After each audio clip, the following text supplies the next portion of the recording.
get that plane in the sky, 'cause he had high hopes. He had high hopes. He had high apple pie in the sky. Look, there goes another plane crazy guy. The FedEx guy has come and gone already, and the package wasn't there. You said that you sent it to me.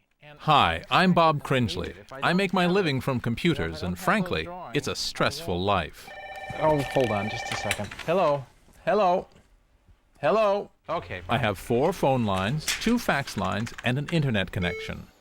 I get more than 100 emails a day. My desk is a mess. It really is like this. In addition to writing a weekly column, I run 2 software companies. If I didn't have a way to escape, I'd go crazy. So I go flying.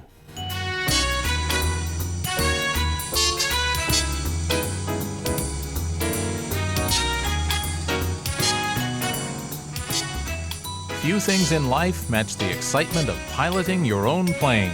In the poet's words, loosing the surly bonds of earth.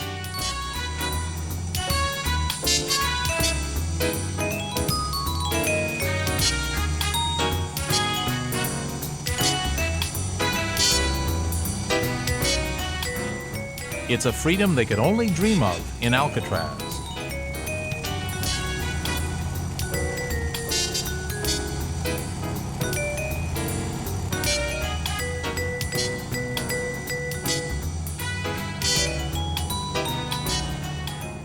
I love planes. I own 2 of them.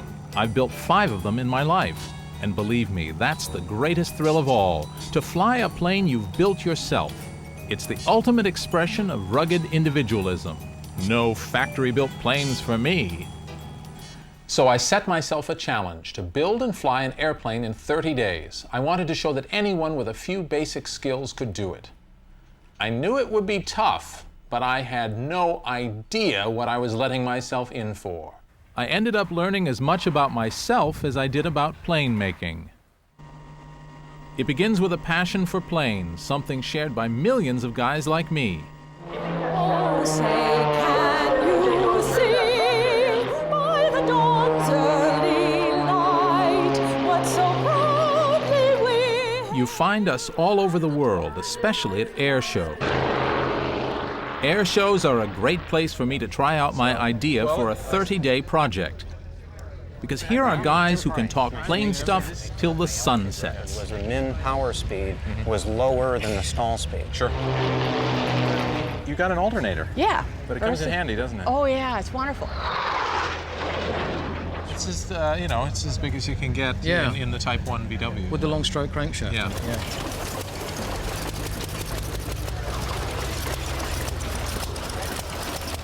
Wax on the threads or grease or something. People who build planes in garages are called home builders. We're a hardy breed, happy to spend months, even years, making our dreams come true. It took me about 11 years and over 4,000 hours of construction time. This took me 3,000 hours to build. Admittedly, there's a lot of design work I put into it. It took me about 7 years to build, and I've been flying it for 10. Took about 5 years on this one. 5 years. Typically, it's about 1,500 to 2,000 hours of actual work. So it depends on your dedication and passion, I guess. Because home builders live, breathe, and sleep planes, we don't mind how long it takes us to build one. But I've always thought it should be possible to build a plane in a summer vacation. Most of us could commit to a schedule like that. So I set myself the 30-day challenge with the added spur of a TV crew looking on. Though I built several airplanes, I've never built one in less than 18 months. And yet when I look at it, it's hard to justify that amount of time. Most home builders work a couple hours in the evening and on Saturdays, but they spend a lot of that time fantasizing, daydreaming, drinking beer, talking to their friends. If I take a business-like approach to this, if I work all day, every day, keep my friends out, use as many off-the-shelf parts as I can, and build a really simple plane, I think instead of 1,200 hours, I can build it in a quarter of that, 300 hours. And I know from experience that in a month, I can work 500 hours, so 30 days should be no sweat.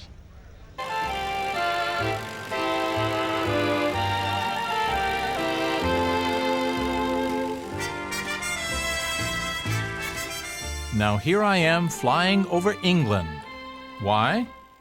My passion for planes may have started on the ground in an Ohio garage, but I learned to fly in England as an air cadet when I went to an English high school.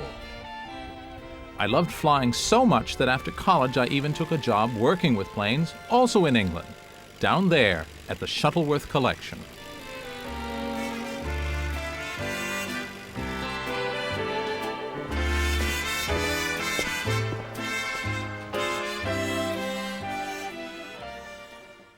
I spent a year of my life in this place working as an apprentice, mending and rebuilding these antique planes. I learned how to carve propellers, how to fix old engines, and of course, how to make tea. I loved this place with its leisurely pace and the smell of freshly cut wood and old motor oil. It was the best job I ever had in my life, and I'd probably be here still, except back then they paid so little, I would have starved to death. But mainly at Shuttleworth, I helped rebuild planes. This was almost as enjoyable as flying. I still love the craftsmanship you need to build an old airplane. Remarkably, most of these 70-year-old planes are still flying. Should the plane I was going to build be a wooden biplane like one of these? Or should I use more modern technology?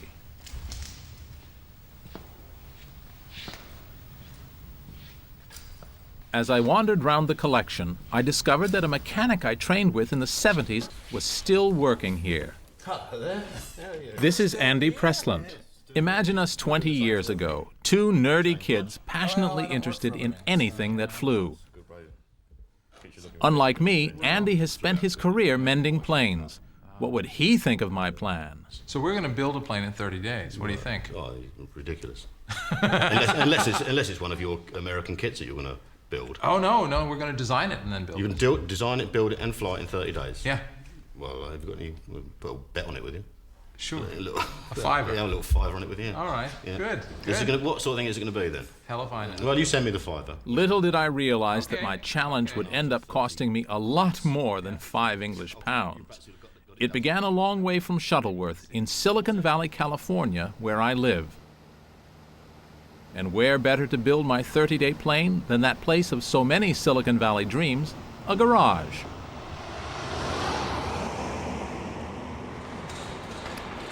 Welcome to my garage. It's a mess, I know, but I have everything I need here to build an airplane. First of all, I've got lots of space because airplanes, especially airplanes in pieces, require a lot of area. Here's a wing from a project I built several years ago. And I've got tools, and for composite construction, I have all the important ones. Squeegees and resin brushes, and most importantly, millions and millions of tongue depressors. Somewhere here I've got a girly calendar, and of course I got a fridge full of sodas for those long midnight hours. But most importantly, I got someone to help. I have my friend Ralph, who's been building planes since way back when. Ralph was in Paris when Lindbergh landed. Every builder should have a friend like Ralph to help. I'm really lucky. Well, Ralph, I'm going to build a plane in 30 days. You think I can do it? No. Okay, so now, got about 30 days here. Ralph's 84 years old and has worked as an airplane mechanic all his life. You know, there's some question Maybe I should have listened to his what advice. Percentage of the I met him 10 years ago at the Palo Alto airport where he kept a plane he'd built himself. It was so beautiful I persuaded him to help me build one of my planes. It's a very simple structure. Ralph and I dream the same dreams, that I can allot myself and he's the up best metal worker I know. So basically, if the plane's not on its gear in 15 days, you know, I'm in trouble. I mean, obviously, it's an insane schedule, but... Well, I just don't know what to say. It's just out of my sphere of comprehension. Well, okay, I told myself Ralph would come round. In the meantime, I set off in a hired truck to buy tools. While I was gone, the crew questioned my girlfriend, Katie. I knew she was doubtful, but with me gone, well, I guess she felt she didn't have to worry about my feelings. Do you think you're going to get in Bob's plane? Yeah, I do. I actually think I'll get in it. Whether or not I'll go up in the air is another matter. But why would you trust him to build it? Who said I trusted him to build a plane? If you don't trust him, who does? Well, I don't. You know, it's like I've never heard of anybody building an airplane this fast.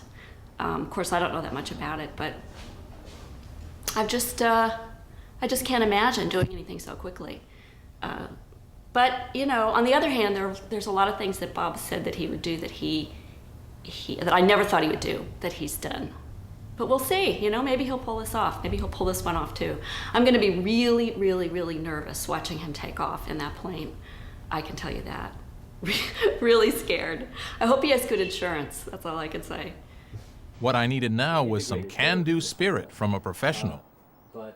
So I dropped in on Peter Garrison. He's been writing about planes for 30 years and building his own for almost as long.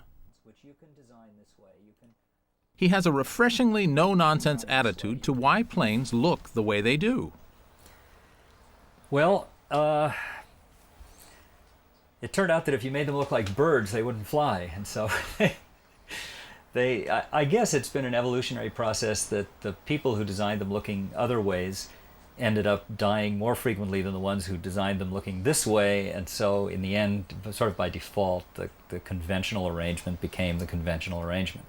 People have an exaggerated sense of how precise an airplane has to be. They have these notions that if it's a little out of balance, it'll crash, and if it's not true at all. It can be, I mean, look at the airplanes that come back from, in World War II, you see all these pictures, you know, airplanes with whole pieces of them are shot off and stuff is sticking out all over the place, it's all beat to hell, and it still comes back. Because it's possible to produce lift and overcome drag with pretty crude stuff. So, you know, you don't have to have anything that's perfect at all in order to fly. You mean this isn't rocket science? This is not rocket science. That's more like it. Now it was time to choose what sort of plane to build.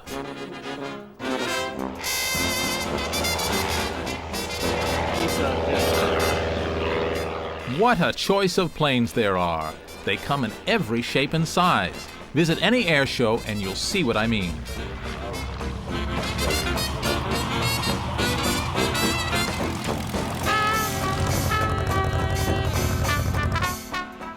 You can build anything you like, even a replica World War I fighter plane, though today, to save money, we make them just a little smaller. I have no idea what this airplane is, but it is kind of cute. This is a design from Belgium called the Tipsy Nipper. The best thing about it is the name. This is a Volksplane, a minimal airplane with a Volkswagen engine. Nobody builds it for its looks. Not everyone designs the airplanes they build. Many people build planes from plans that they buy from others. And some people take the high road and buy an airplane kit. This is the Europa, the most successful kit plane in the United Kingdom. And what a plane it is. It has the quality of a European sports car. To build this would take about 1,200 man-hours, maybe a bit more, and cost about £30,000.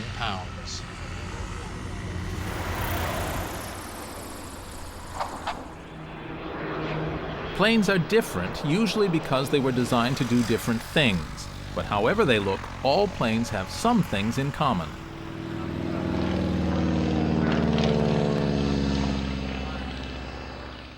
Time for the Cringely Crash Course in Wait a minute. Crash Course may not be the best name for it. How about the Cringely Basic Course in Aeronautics? And today we're talking about wings. Here's an airplane. It has wings. Wings create lift. Wings are amazing things. I mean, this plane weighs about 900 pounds, and somehow these wings lift it through the air. How do they do that? Well, they do that. I have here a cross-section of the wing. This is a rib from inside the wing. And we can look at the wing and see that the undersurface is flat and the top surface is curved.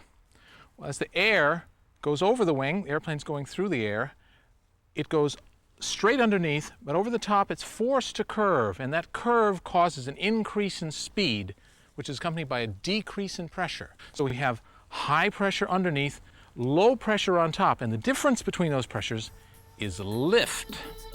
There's a second source of lift for an airplane wing, and I can best demonstrate that by putting my arm out the car window here, like I did when I was a kid. By raising the front of my hand or lowering the back, I increase what we aeronautical experts call the angle of attack, and the force of the air pushing against the bottom of my hand tends to raise my arm. That's lift. And what makes this happen in an airplane, of course, is something pulling the wing through the air, and that's usually an engine.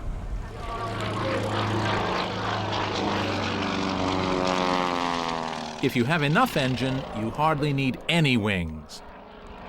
No plane shows this better than the GB. It's all engine. Way back in 1932, this strange-looking plane won the world speed record at over 300 miles an hour. The pilot who broke the record, the legendary Jimmy Doolittle, refused to fly it after that. He said it was too dangerous. So a big engine with short wings goes fast for a short distance. A small engine with long wings flies slowly for long distance. I want something in between. I decided on a conventional wing, not too long or too short, and a conventional engine. But what kind of conventional engine?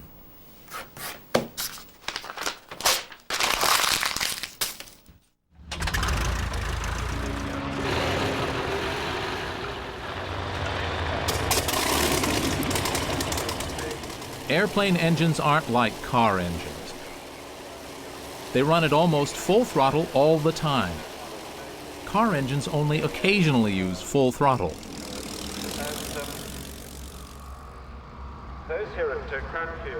Many airplane engines haven't changed much since the 1920s. So though they are reliable, they're not very efficient mechanically speaking. Nowadays, many home builders use car engines. They have computers to control their fuel and ignition systems, which makes them very efficient, and these days, equally reliable. They're also 10 times cheaper, because millions more of them are manufactured. Japanese Subarus like this are a popular choice. And it was chosen. The next question was where to put the engine. Most engines are in the front. But you can have them at the back, too. Pushers, as they are called, give the pilot more legroom and visibility, but I find them unpleasant to fly. I wanted a combination of puller and pusher. It has been done before, but for very different reasons. This is a P-39 fighter, Bell P-39 fighter from World War II. And it has a very unusual configuration. The engine is behind the cockpit, but the propeller's in front, has a long drive shaft that connects the two. And here's how it works. We have the big Allison V12 engine, this long drive shaft with a center-mounted support bearing, and the gearbox in the front gearing the engine down to run the propeller. But here's the important part. This cannon, and those you can see the cannon shells, this cannon fires through the propeller hub. And that was integral to the design. The idea was what you see is what you shot. And the interesting thing about the drive shaft is that it tended to vibrate at low speeds, and so you'd have this thing literally going between your legs, sort of vibrating. And we'll use a similar system without the cannon on our design, I think, though our shaft will be quite a bit shorter. We have shaft envy. Last but not least, what do I make the plane out of? Wood's nice, but it's terribly fiddly. To get enough strength, you need hundreds of reinforcing pieces, which take forever to cut out and glue. Metal or aluminum looks great, but I found riveting, well, not all that riveting. That leaves the stuff these planes are made of, so-called composites. The best known is fiberglass. Most of us come across fiberglass when fixing the bodywork in our cars. But in 1975, that master of plane innovation, Burt Rutan, used it to build a range of oddly shaped airplanes like these.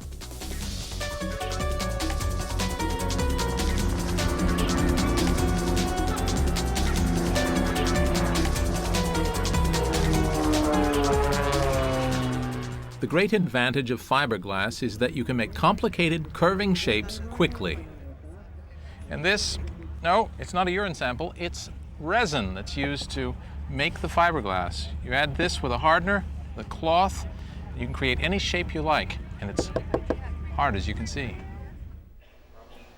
Burt Rutan's planes look just as peculiar as ever. This is the Boomerang, a plane where one wing is longer than the other. Sometimes I think Burt wants to be different just for the hell of it. Who else would be interviewed with a parrot on his shoulder? Well, probably the best way is to grow an airplane. I mean, this airplane here was made with unskilled labor. Where's your Starship, huh? Burt eventually gave my project some thought and even seemed to think I might succeed. He gave me some very useful advice. You ought to count that the structure itself is no more than a quarter of that work. When I say structure, I'm talking about the basic composite airframe structure that makes up the airplane's wings, fuselage, tail, without the things that are attached to it. So we have things like flight controls and so on. So really, you shouldn't spend more than a week doing basic structure. Yeah. And that's certainly possible if that's your goal. Meet the ultimate home-built aircraft, the Nemesis. It's a racing plane and is made entirely of carbon fiber, which is like fiberglass, only it's stronger and a lot more expensive. Nemesis top speed is a staggering 310 miles an hour. Pretty impressive for a plane made in a garage. John Sharp had a radical suggestion for using composite materials for my wonder plane.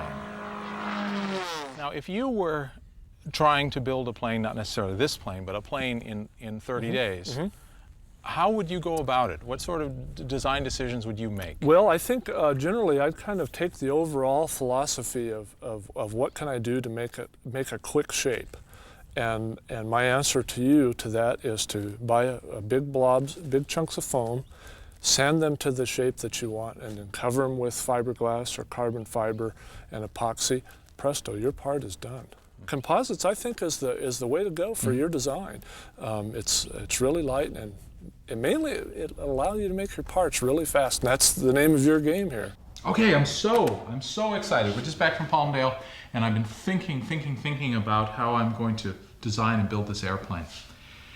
30 days is not much time. 30 days is no time at all, so we have to find ways of building it that are very quick, that can best use the talents of the people available, and frankly, maybe are a little different. Perhaps we're taking some risks here, but I'm a risk-taking kind of guy. So this is what I envision doing right now.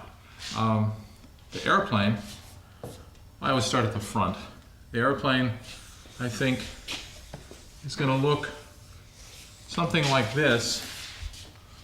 I envision having a low wing, an undercarriage back here, tricycle undercarriage here, windows sort of like this, flying tail, stabilator. The engine, I want to put the engine, it'll be a Subaru engine, I want to put it right here. It's a 4-cylinder engine, we'll put it right there. Put it actually behind the seats. This is the seat, and this is me, because of course I'm the pilot.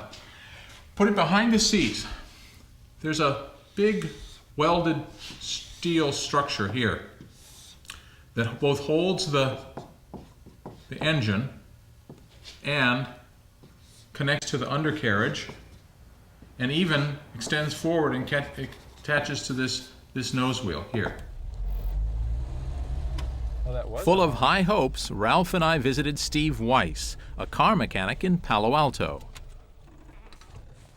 Hey, Steve. Look who's here. You remember this guy? Remember that flight down to Bakersfield? Steve's an adventurous mechanic. I wanted to try out on him my idea of having an engine behind me with a long drive shaft to the propeller in front. His reaction was not what I expected. It was the first cloud in my sunny sky, a sign of the storm to come. It's tricky to balance. You run into harmonics, and when you run a reduction gear in a prop, just be ready. You want to do it quick, but you're taking on a problem that took Porsche a year to solve. You can balance it on a balancing arbor, and it's absolutely perfect, but you put it on the engine, and immediately it hooks up with something vibrating in the engine. I guess you call that a harmonic, and the next thing you know, the instruments are barely legible. The automotive engine part's easy. The drive shaft part's tricky. It's an interesting idea. I tend to blank out criticism, and that's what I did with Steve's reaction. In fact, I was still pleased with my ideas, so I took them to Peter Garrison for his approval. And what did I get? Well, not approval, that's for sure.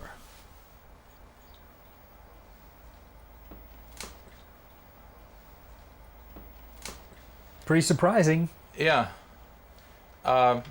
We broke one of the rules. We put the engine in the back, or in the middle, like a P-39. That way we can rip the engine right out of a Subaru and drop it in a great big hole in the airplane. Are you familiar with the torsional resonance issues? All right, just checking. It is a tricycle undercarriage. It's retractable. I see that it's retractable. And because it really would, it takes less time to make it retractable than it takes it to build the fairings to go over a fixed gear. And the key structural element is this big weldment in the middle that acts as the thing that keeps the engine from coming through your back in a crash. It also ties in the wing attach points. The wings are foldable. Well, no one could accuse you of insufficient ambition. There's nothing inherently undoable about any of this. It's just that, boy, you have bitten off more than I would have wanted to chew in 30 days. Geez, well, I'd like to be a fly on the wall when this one is being done. Well, this is quite amazing. I mean, I must say that, except that you appear sane and you come in the company of other people who I assume would vouch for your sanity, I would just figure you were a nut. Because, I would say that to try to do this in 30 days, or at all, I mean, to do it at all, you'd be a nut, but I'm a nut too. I mean, that kind of a nut. A lot of people are.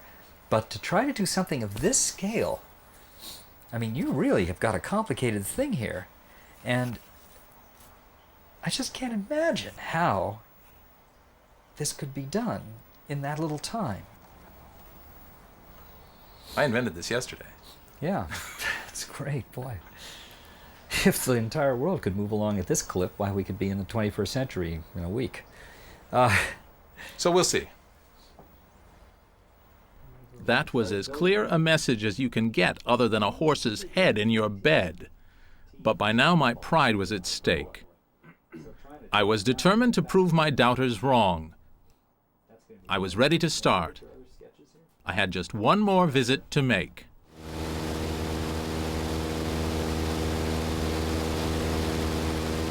We've attended lots of air shows, talked to designers, looked at hundreds of home builds. I've even sketched out a few designs of my own on table napkins. But now it's time to put meat on the bone. We need detailed plans. We need blueprints that I can follow during construction. And to help me with that, I'm turning to my friend Martin here, who designs airplanes. The clock was ticking. Time to turn my general ideas into precise plans, blueprints for building my 30-day wonder plane. That's what Martin would do. He would make the drawings which showed the exact dimensions of every part of my plane and how they fitted together. All the nitty-gritty stuff that would transform my ideas into a practical reality. At least that was the plan. Now the engine's going to be in the front, like we said. It's not going to be in the back, it's going to be up in front of the airplane. And we'll draw the engine in here. But Martin is a man of strong opinions. Before I could present him with my sketches, he started designing my plane from scratch. Already shell-shocked from Peter Garrison's reaction, I let him get on with it. Besides, how do you argue with a guy who can design an airplane while you wait? And still lets the pilot look over it. Okay, and that'll come down like this. It'll come down, and we've got to be able to reach the instrument panel from where the pilot sits. So we'll bring this line back, and we'll basically bring the instrument panel within reach of the pilot. Okay, that's going to be the instrument panel. Martin makes plane designing look very simple. As Peter Garrison said, almost anything will fly, and in the end it comes down to the designer's tastes. Having designed dozens of planes, Martin knows all the options and how to decide among them. Let's bring the fuselage back to here, to this point here, just for the heck of it. Okay. Is that the way designs are done, just for the heck of it? You say, well... Yeah, you have to have some artistic license here. Yeah, of course. Some artistic license, and we see what it looks like. If it doesn't look like, good, we've got this eraser. Just erase it. Yeah. Okay, now then, what we need is, we still need the landing gears. Let's put the wheel up here in the nose wheel. None of my ideas got in. No engine behind the pilot, no steel reinforcing ring, no retractable landing gear. Still, the plane did look like the one I wanted, and with only 30 days, I felt I just had to accept Martin's design. After all, he was the expert, wasn't he? And that made me... what? Anyway, that's what our airplane is starting to look like, is like this. Since we've designed a lot of these airplanes, it's very conventional, and it went very quick. It took, about 2.5 hours. About 2.5 hours to get to this point where we have something that looks nice, and we're pretty sure it's not going to fall out of the sky. Right. At least aerodynamically. A nice plane, but pretty different from the one I drew. I didn't argue, but before I bowed to the inevitable, I made one more attempt at getting Martin to accept my original design. I faxed Martin a detailed justification for my ideas, particularly why I wanted the engine in the middle of the plane. It meant we could move the wing back behind the pilot, giving him an unrestricted view of the ground below. It was safer and more fun. Surely he had to buy the idea.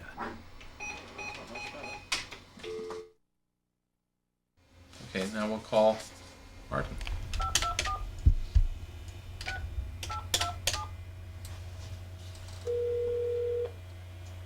Hi. How are you? Oh, pretty good. Got your letters and stuff. Yeah? I saw them, but a lot of them are ideas. You've got a lot of bad ideas. I don't know how you come up with these ideas, but most of them are bad, I hate to tell you. Well, it's good to hear that, because I don't want to do anything that's bad. No, right. You're thinking, which is good, and you're trying to do something different. Uh-huh. But Bob, I'll tell you honestly. Yeah? It's difficult, very difficult to do something different. Okay, forget I thought of it. Great, Bob. I got your phone number here, so I can get a hold of you if I have any questions. Yeah, please call me. Uh-huh. Okay. Great, thanks. Thanks a lot. I know. I feel mugged. None of my ideas are any good. I'm not sure I believe that. I think some of my ideas are fine. Anyway, but if we want to get this thing done on schedule, I guess we'll have to come up with a conservative design. Okay. I get to go now to my psychotherapist.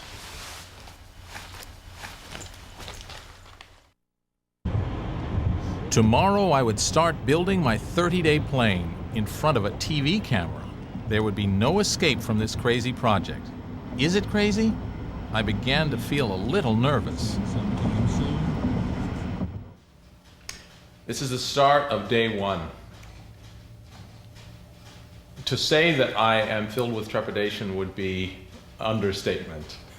I mean, what we're proposing to do here is something that suddenly I've realized that maybe no one's done. That's not quite true. There is the odd airplane that is claimed to have been built in 30 days. There's a race plane from the 30s called the Laird Super Solution, a great big plane that was built in 30 days. Some very complex planes have been built in not much more than 30 days. But to say that, a couple of guys, one old and one getting old, can do this in 30 days is a challenge. And I peculiarly feel up to it, but the overhead of sort of having a structural engineer I'm fighting with and also having to acquire all the parts in the world and make it happen is a bit intimidating.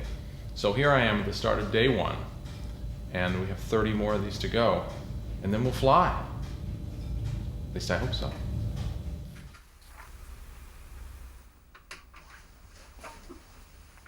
The first thing I did was spend money. My self-imposed budget for the plane was $15,000. Okay. I phoned the Aircraft Spruce and Specialty Company and ordered flight instruments and 2 huge rolls of fiberglass cloth. $2,000 gone already. I drove to Martin Holman's office. He had drawn the overall shape of my plane with impressive speed, but before I could build anything, I needed blueprints with precise dimensions. I figured an unexpected visit would emphasize the need for urgency. I anticipated a fight, but I didn't care. I was eager to get started, and I felt really good.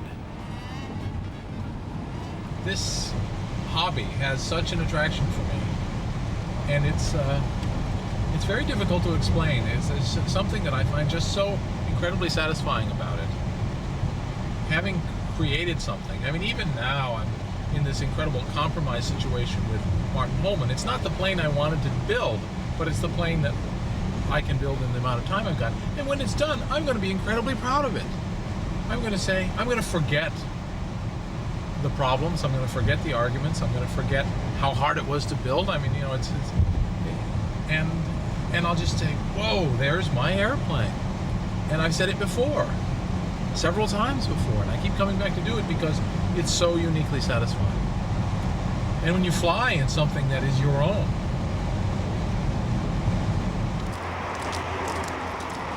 I arrived at Martin Holman's office worried that my drawings weren't coming quickly enough. I still didn't think he understood the urgency. Every day counts. now I need to be building something. But the first thing I need to do is finish this drawing that we started the other day. Yes. I need to finish that drawing up. It won't take long to do that. Okay. Now, when then can I have those cross sections? As soon as I can plot them out, it might take it, by the end of this week maybe. Okay. Yeah, All right. If I get to work on this thing tomorrow, and really work on it, then I could have it done, probably by this weekend, and then I can, Federal Express them to you. Okay. Okay, that sounds. Martin was beginning to take my schedule seriously. Normally, I don't have a hard time keeping up with the builders, but with your ambition, I really got to work on this quick. That's right. That's right. Yeah, I'm going to surprise you. Yeah. Well, this will be fun. Yeah. Good. This is going to be a fun project. Great. Yeah. The nice thing is he's starting to get excited about it. So, that means we have a better chance of finishing on time. For most of day 2, I concentrated on finding an engine, and my search took me to some pretty strange places. I know it seems a bit spooky to be getting your engine from a graveyard like this, but my mother used to tell me you shouldn't judge by appearances, and these corpses conceal some pretty neat engines, like this 130 horsepower Subaru. It may not look airworthy, but the price is right. Well, the car looks right, but, the important thing is, look, it wasn't a front-end collision. Didn't get the engine smashed back into it. There's no physical damage to the engine. The car just got rolled over. That's perfect. This is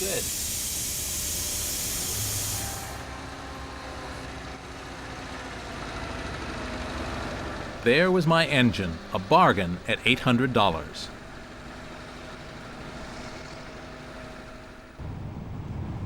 The engine needed checking out and reconditioning, so I took it over to Steve Weiss's shop. He'd convert the engine for flight while I was building the rest of the plane. But was the Subaru the best choice? I needed reassurance, so just for the heck of it, I called a couple of guys who know a lot about engines. Hi, this is Bob from Silicon Valley.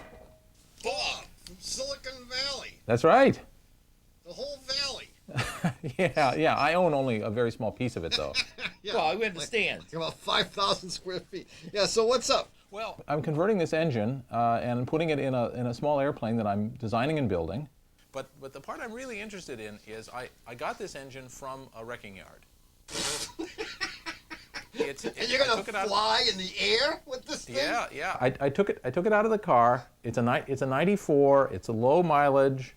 The engine looks good, but the car was in a rollover. Yeah, they all were. Yeah. Well, it's better than having the front end. Yeah, no, every car that's in a junkyard was in a rollover or a rear end collision. No, I took it out of the car. Yeah, you saw it rolled over. That's good. Yeah. And I want to make sure that I've chosen the right engine. Wait a minute, before we go any further here. Uh-huh. this guy sounds like he's nuts and he's going to really do this. And I would hate to have his lawyer have a copy of this phone call. Because when he does it, he's gonna blame us. Well, we haven't endorsed anything. We're just saying, I don't even want to talk to him. We're yesing it to death right now. Sure, right. Bob, go on. Yeah, go ahead. This is a great idea, Bob. Well, we know nothing about the topic, but we're more than happy to discuss it. But just don't sue us. Okay. I've got this engine. Now what do I do with it? Woo! Well, you know the part that sticks out the front? Put a propeller on it. Call us back when you get that part done. While Tom and Ray Magliozzi of Car Talk were having fun at my expense, I got on with building one of the most important things every plane builder needs, a table. This is the table. It's almost done. That we're going to build the fixtures for the wing skins, upper and lower wing skins, and also the molds for both parts of the fuselage. It's vitally important that this table be absolutely flat, because if it's not absolutely level, the parts we build on it will not be absolutely straight, and your airplane flies in circles. And frankly, this is a long and tedious process that we'll just show a little bit of, because this is going to take a couple hours.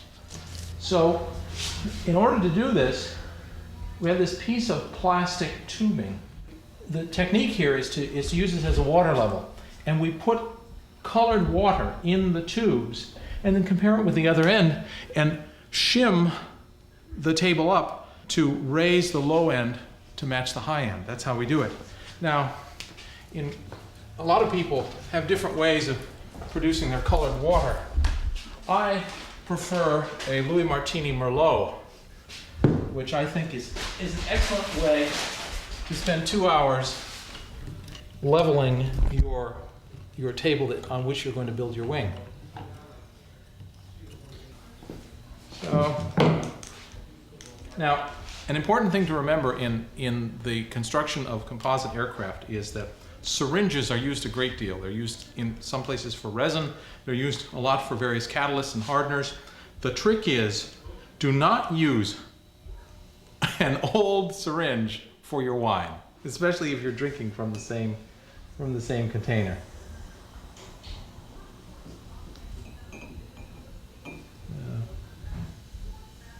This is going to take quite a few squirts.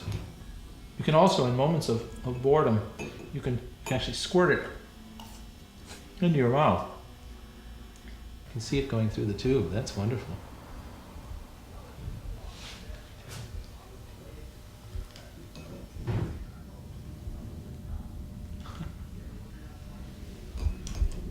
You can see it's approximately an inch from the bottom surface here to the top of the liquid. And on this end, we can see that it's almost about 7/8 of an inch below that surface. So there's an inch and 7/8 difference in the levels of these 2 points, which means that end has to be shimmed up a lot. Plane building is like pregnancy, mood swings. That morning, I was happy and confident. By the time I'd finished my table, well, my TV producers had another bright idea. Record my thoughts every night. They called it my confessional. Okay, end of day 3. End of day 3. I think we're now 5 days behind schedule. I'd say 5 days on the end of day 3. Slowly, we're ending up with a design that bears no resemblance to anything I ever imagined building, except that it will be done in 30 days. And maybe that's enough. Maybe just achieving that is enough. Certainly, it'll fly safely, and maybe it'll be a lot of fun. I just wish it looked more like what I've been drawing on napkins for 5 years. And tomorrow I start building the jig for the wing, and that'll give me a real sense of accomplishment. And by the end of the weekend, we may well have built some major parts for the wings. I was fooling myself. Already my last flight round San Francisco was a fading memory. I didn't realize it at the time, but by day 3, the fun part of my challenge was almost over. Ahead lay an experience I could never have dreamed of in my worst nightmare.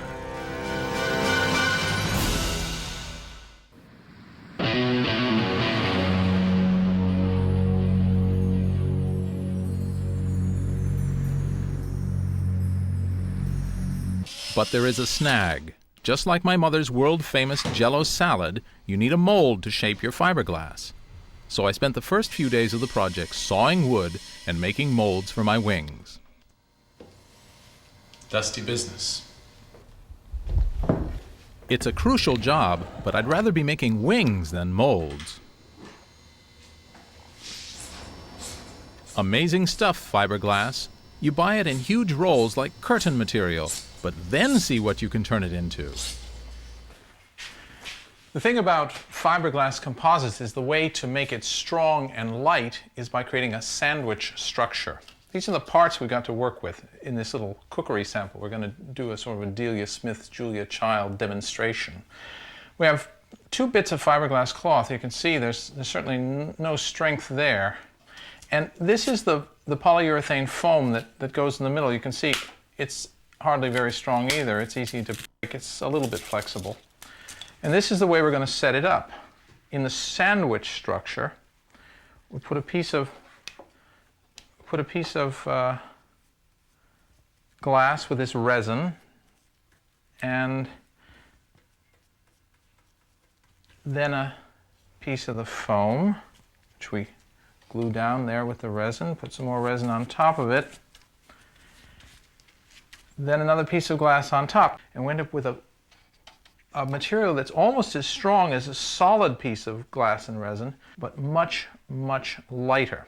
So here's the miracle of television here. I wish we could do this for the whole airplane, but we can pop this in the microwave for about 30 seconds, and then we'll see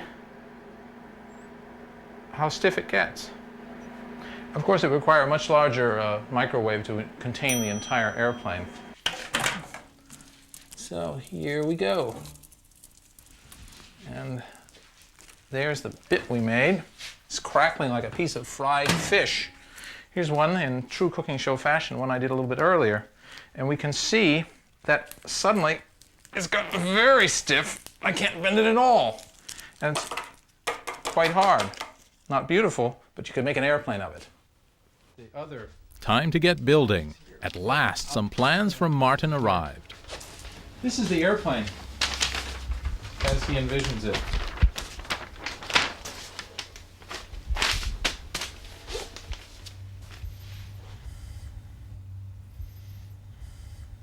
You know, I'm so caught up in the business of building this, and damn it, I'm gonna build it, that at this point I'm not sure I care how it looks, as long as in another 23 days I fly it.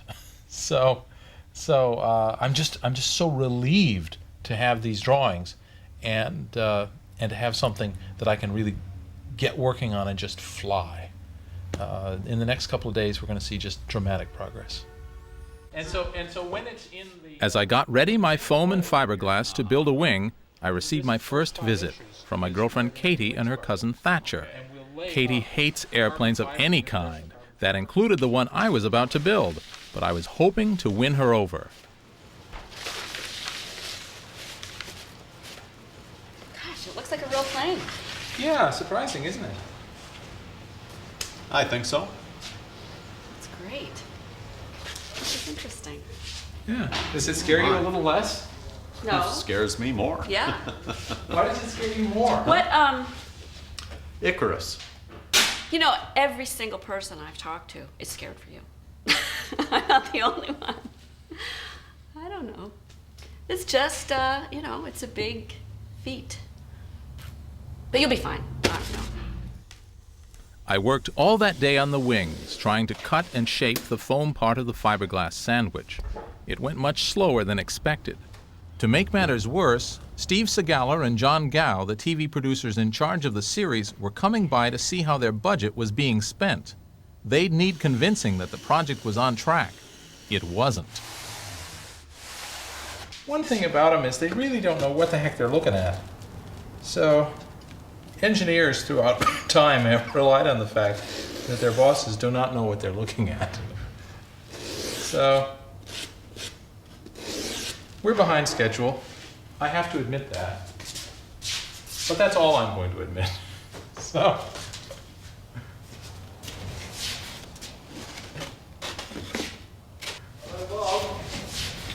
Hey! Come on in. Some network was paying for all of this. Ah, well, you know what I mean. Yeah, we're in the high rent district. So, this is it. This is what? Where they play the What day are we? Day 9. And this is all you've done? I know. And we're in trouble. Oh. Which bit is a bit of the plane? This foam is a bit of the... Oh, I broke it. Now we're in trouble. We're clearly behind schedule. But not as much as you guess. Really? Not We as can much catch up, can we? Oh, I think so. I'm not giving up. You sound so confident. Well, you know, the thing about it is that the wing is what holds the damn airplane up. So it's got a big beam in it that we have to calculate all the stresses in, and we're doing finite element analysis of this structure. I did my best to blind them with science. More computer power than sent man to the moon is being applied to this project. So does it get quicker or does it get slower? Well, I would think that in the next several days you'll see dramatic evidence of construction. Haven't you heard that before? Yes. I knew they didn't believe me, but being English, they didn't say anything.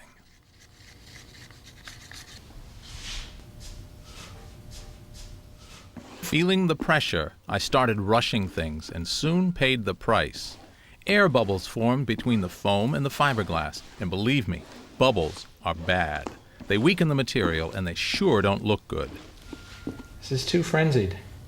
I'm trying to please John Gow. I mean, he said he wanted glass tonight. And he's off sleeping somewhere. I mean, it's not his fault. He didn't know what he was asking for. I should have known better. I decided there weren't enough bubbles to worry about. Besides, this was the inside of the wing. No one would see them.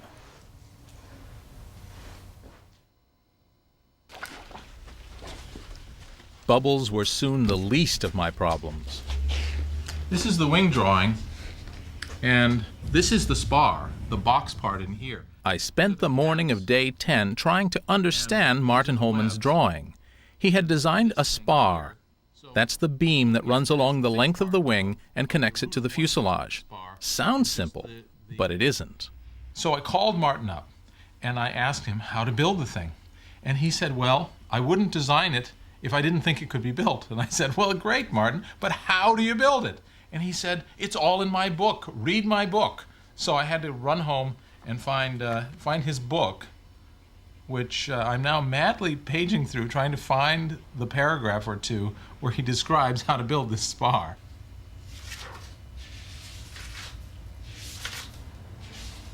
The Holman plan called for a wing spar made from carbon fiber. It's 8 times stronger than glass fiber, but I couldn't figure out where it should go and how many layers were needed. How do we do that?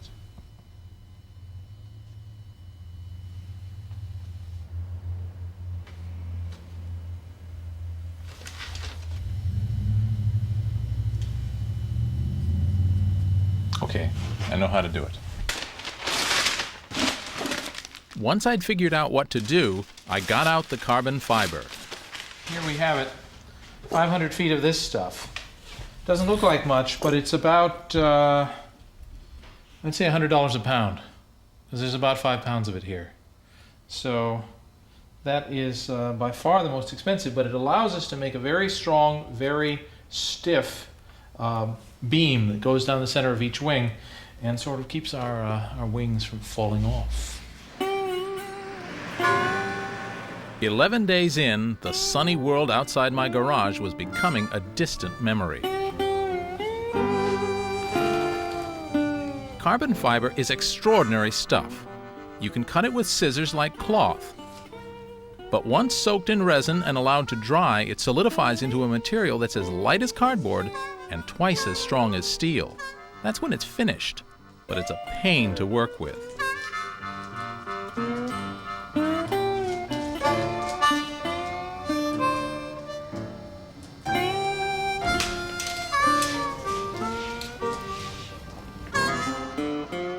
There was a further problem. Martin's design was complicated. I really needed something simpler for my 30-day schedule, but it was too late to complain or change plans now.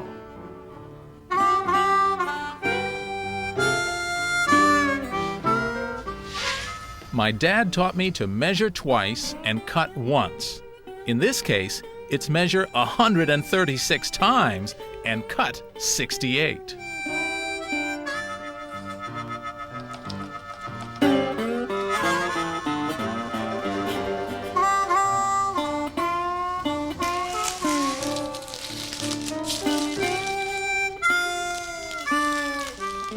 End of day 11. My wing spar was nearly done. Time now for my regular torture, the video confessional demanded by my TV bosses. I think I'm right now about 5 days behind. At this rate, it'll take me 2 months to build my 30-day airplane. Or maybe I'm just a steady 5 days behind now. That's what I hope. I keep telling myself what fun it's going to be to fly this little plane. And that's what keeps me going. Oh, there's my drawings. Martin Holman had sent some more drawings. These were for the plane's fuselage. We can sort of take a look through and see what we have. These are the basic fuselage contours. It's actually quite streamlined, isn't it? The side view, and this is a view from the top. Very pretty, but very time-consuming. To build a complex curving shape like this, I would need to make a mold. That meant cutting out 54 different cardboard templates and then 54 pieces of wood. Usually Martin's planes need about a dozen templates, and here he's quadrupling the number. Is this guy trying to kill me? Co-owner of this boat. See what I'm doing? Oh! Every piece has a different shape. So you have to cut a new one of these each time? What I do is I take scissors and I cut down to the next line. Okay. Now I did something I'd never done before. I let Katie help me. Sure, I needed help, but I hate asking for it. Now my temper was fraying, and as I feared, our working relationship did not get off to a good start. I find that when I make suggestions that, or ask questions, particularly if it's about something I know nothing about, Bob will kind of occasionally take it as an insult. I hear these questions as, have you ever thought of using your neurons? You know, that's it. In the occasional moment of sanity you might have, is there some reason why you're building this plane? So that's how I tend to hear these things. Okay, what am I going to do now? Well, you can cut it down to this line. Can you see it inside there? It's that line, not that one, that one.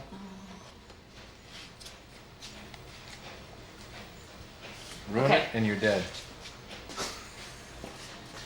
May I cut this line right here to get in? Yes.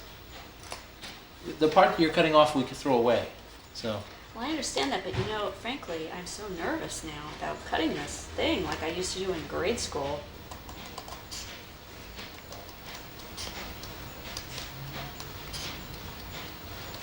Oh no!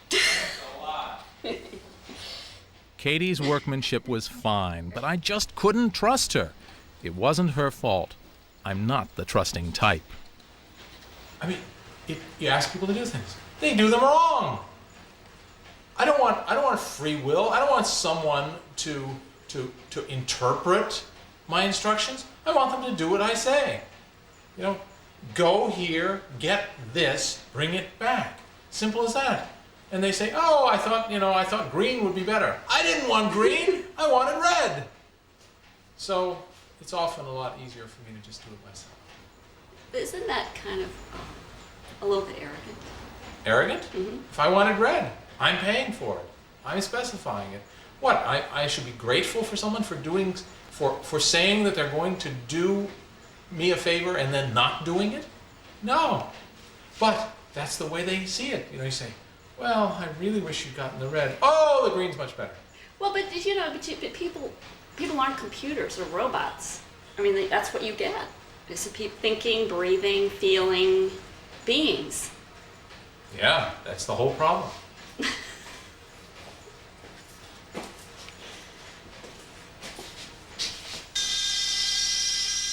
Day 15.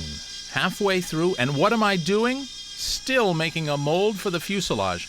All 54 pieces of it. By now I should have been halfway up the mountain. In reality, I was beginning my descent into hell.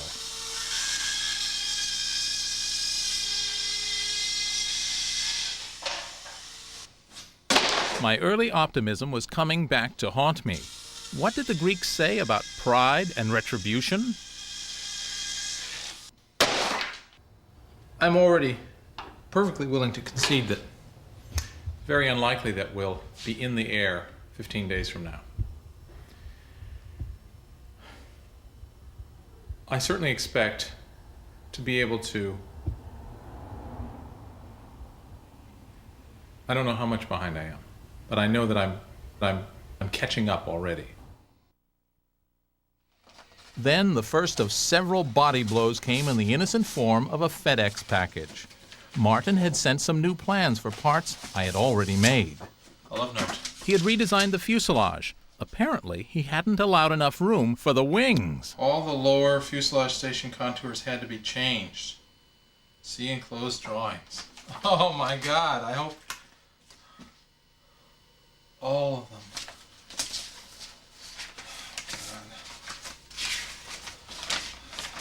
See what we have here. Okay. I was beginning to wonder if he was on my side or not. We're halfway through the project and he's still changing the fuselage. I almost cried.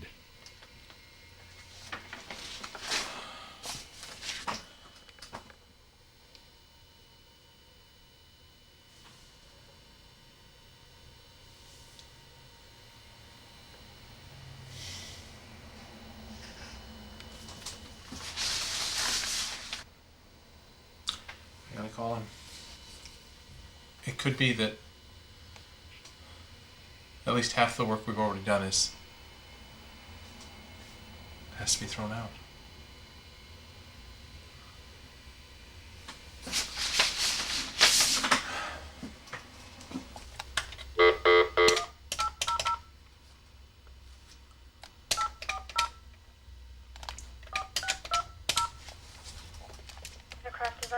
Hi, it's Martin Holman there. Yeah, who's calling, please? Yeah, this is Bob Cringely. Just a moment.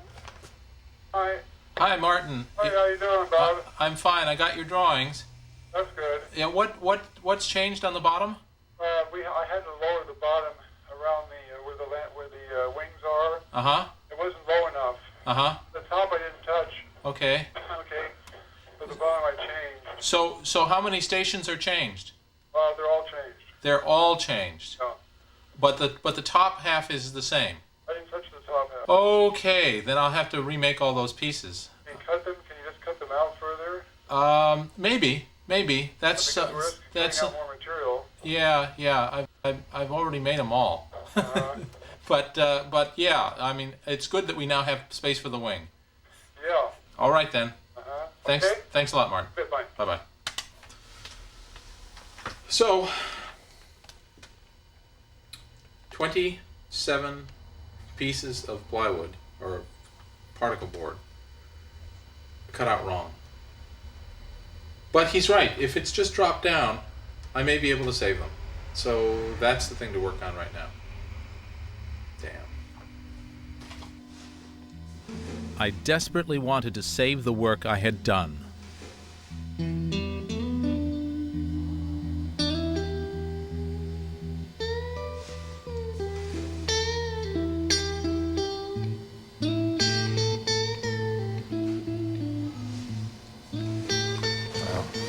But I couldn't find a way of salvaging what I'd already made. The new drawings were too different. I spent the next 2 days building the frame for the fuselage all over again. 1 step forward, 2 steps back.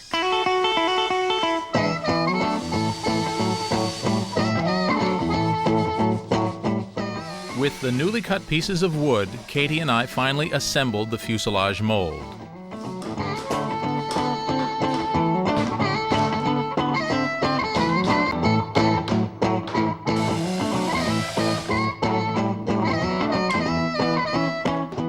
Somewhere near the end of day 16, it was done. And you know what? It doesn't look bad.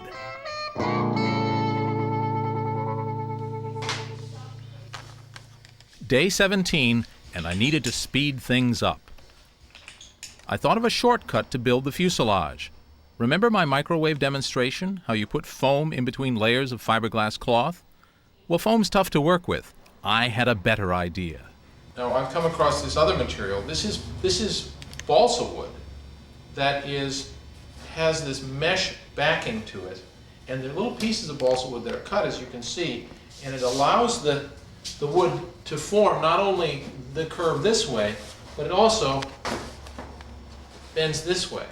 So we can get not a perfect compound curve, but some semblance of a compound curve, more so than we could with the Clark foam. I felt I had shifted up a gear. My balsa wood shortcut looked promising.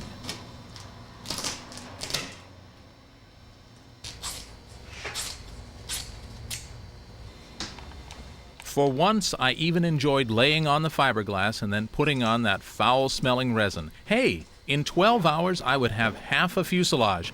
I would confound my doubters yet. Disaster. My balsa wood idea turned out a bummer. The resin just wouldn't stick to it. A whole day wasted. This is not working. And rather than attempt to recover from a disaster, I'm just going to try to pretend like it never happened.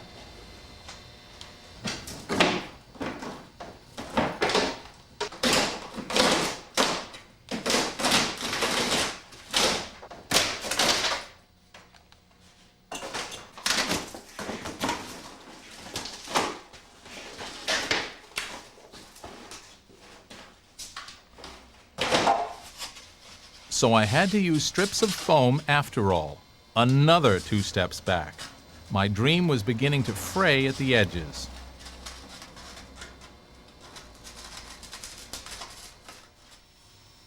Well, it's a 3:45 in the morning on day 19, or is it the morning of day 20? The fuselage bottom is finally finished being all foamed in. One of the things I realized is that this business of building composite airplanes is kind of suckers you in. It looks so easy. Well, it doesn't quite work that way. Here we build this incredibly complex, compound curved fuselage. You know, it looks lovely. It will be beautiful. But there are, in this piece alone, more than 200 individually cut and fitted pieces of foam. It's crazy. It's just crazy. What I should have done is just make it really, really simple. Make it look like a box. And the result you'll have is a plane you can actually finish in 30 days. I mean, I've spent, close to a week just building this bottom of a fuselage. And it's lovely, but I can't afford this kind of time. The top had sure better go quicker.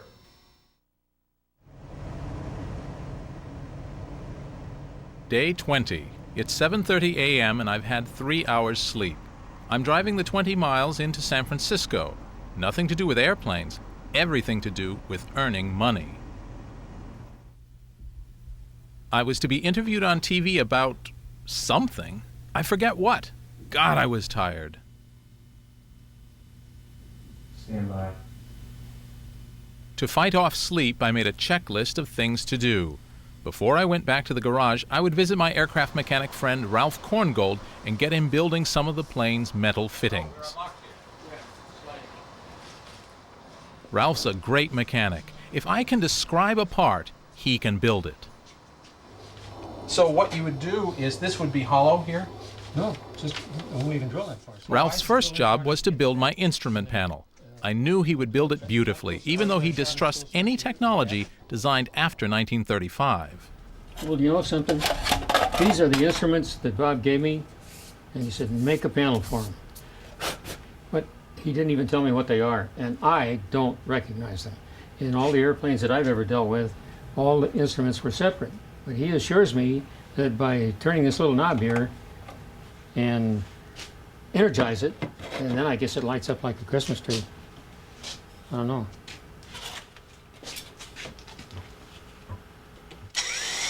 I don't blame Ralph for his caution when it comes to airplane instruments. He's had a few near misses in his long flying career. Just a year ago, he took a risk by flying into bad weather. I could see the next ridge of hills was sticking up into the clouds, and so I couldn't get under it. So I made the decision, instead of, I looked back, and I could have turned back, and that would have been the thing to do. That's what my better judgment told me, to turn back. But I thought, oh, hell, I can make it. So let's go. So I pulled up into the overcast.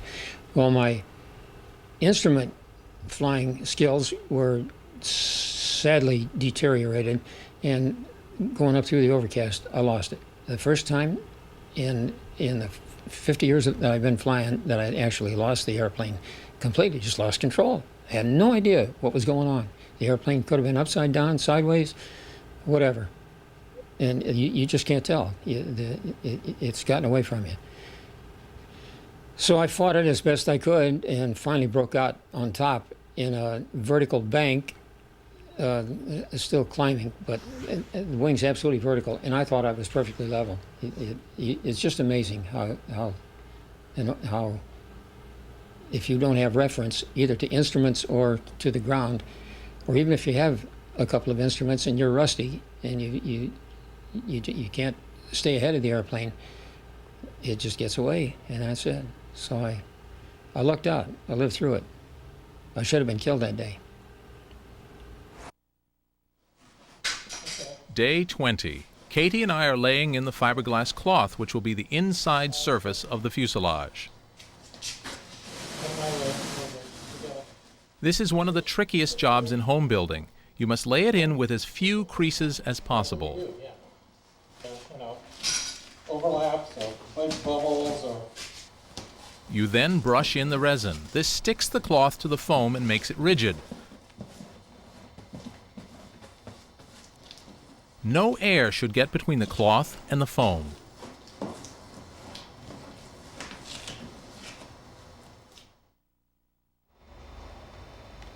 The next day it was obvious air had got in. More blasted bubbles, too many to ignore.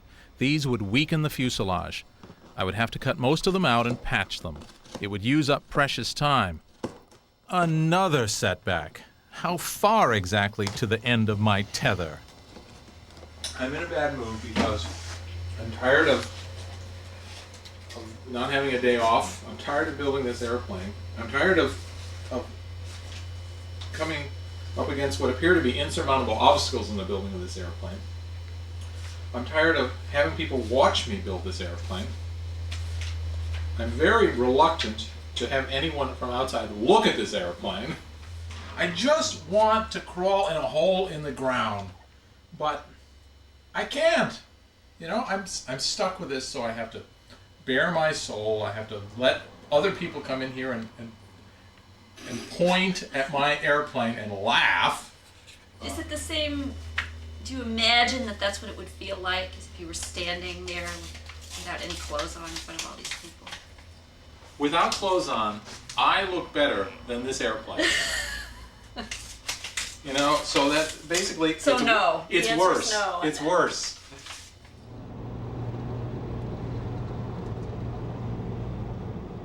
It was time to pay Ralph another visit. He's the voice of sanity in this enterprise. But Ralph wasn't there to help. The fates were in full flight against us.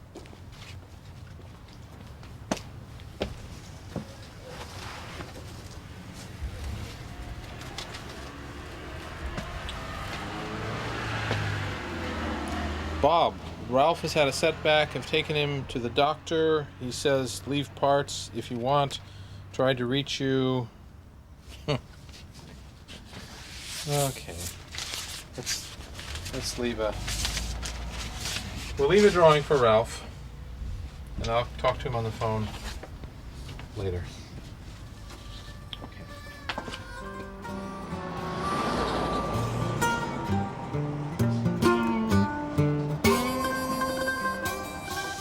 I wasn't going to give up. Okay, I wouldn't have a 30-day plane, but even a 60-day one would be pretty impressive.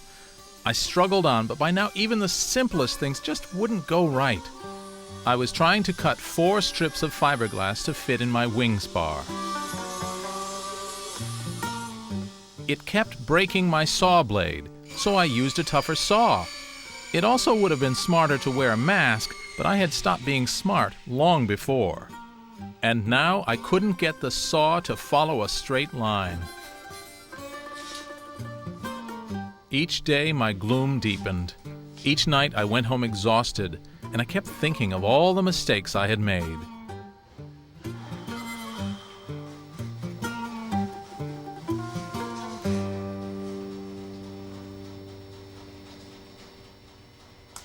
If I could be 16 years old again, I would do things very differently. I'm not sure I'd be any more successful or any happier, but I'd do things very differently if I knew what I know now. If it was 25 days ago and I was starting out this building project, knowing what I know now, this plane would look very different and it'd be done. But it's not. It's not done. It's overambitious and it's not done. And all I can do is keep plugging away. I mean, you know, compared to most planes that take 3 or 4 years to build, this thing's going to take a very short time. And it's going to be a perfectly adequate airplane. But it's frustrating to know that I could have done it so much better if I just thought a little bit. If I had just thought. Which, of course, is something I should have done more of when I was 16, too.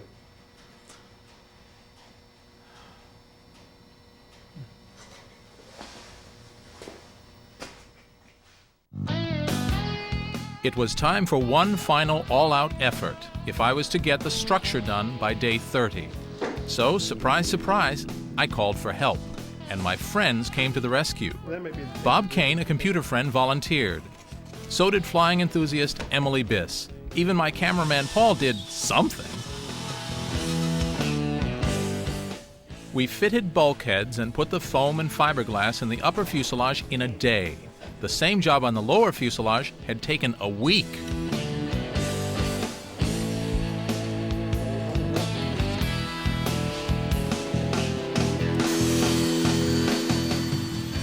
I'm 43 years old, and I think it was somewhat less than a week ago that I really began to learn the value of teamwork.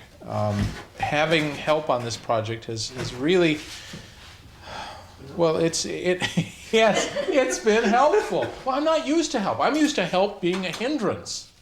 You know, I'll help you, which means A, I'll criticize your work, right, or B, I'll slow you down, or C, all of the above.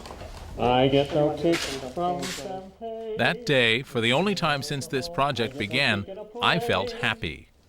Flying up high with some gal in the sky is my idea of nothing to do. But I get a kick out of you.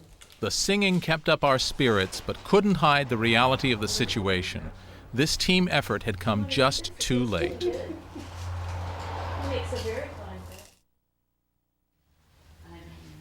Day 27, the inner skin of the upper fuselage. No engine, controls, instruments, bulkheads, landing gear, just false hopes and a TV crew demanding results. And part of the humiliation of television is that I am continually faced with the reality of what I haven't succeeded. They forced me to write this plan last week, and I can tell you how far exactly that we've made it through it. Fortunately, what was supposed to be done last Monday, it has been done. What was supposed to be done last Tuesday has been done.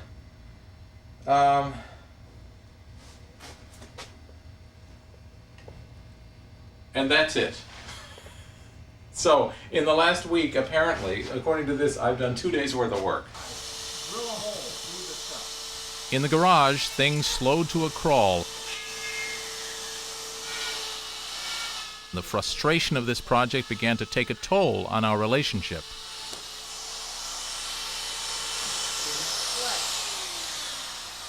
I broke it again. Yeah.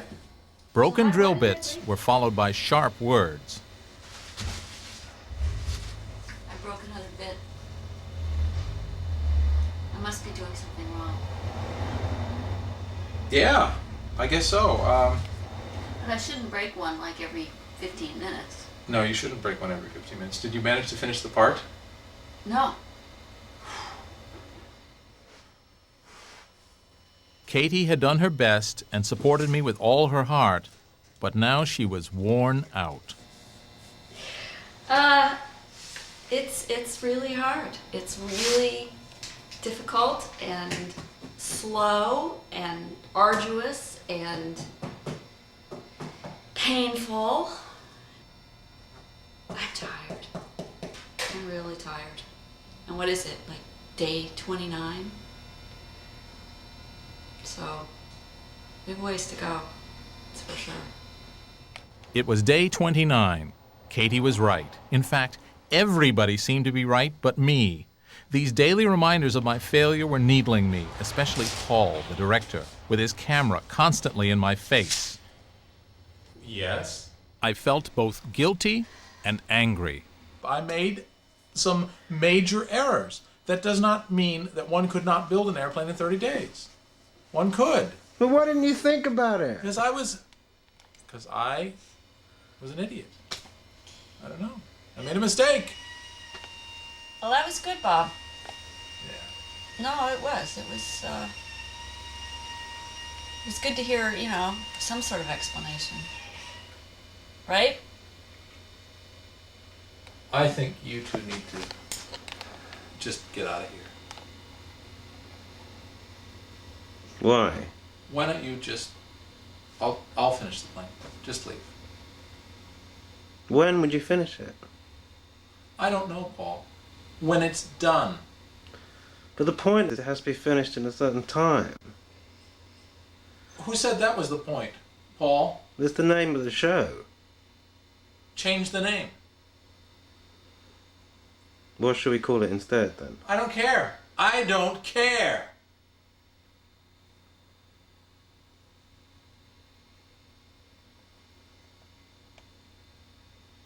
Yes, you do. I know that's not true. I took the upper half of the fuselage out of its mold. A small victory. But did I feel depressed that day and angry? I'd finished with the mold and tried to relieve my frustration by smashing it to pieces.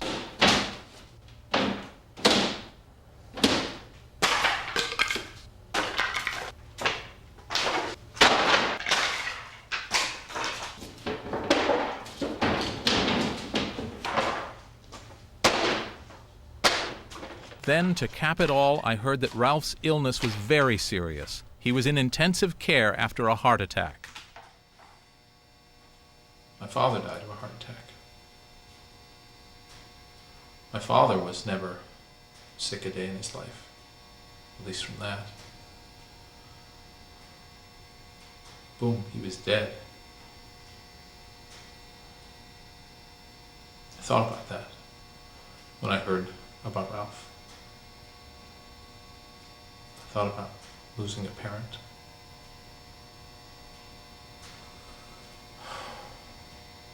It's hard.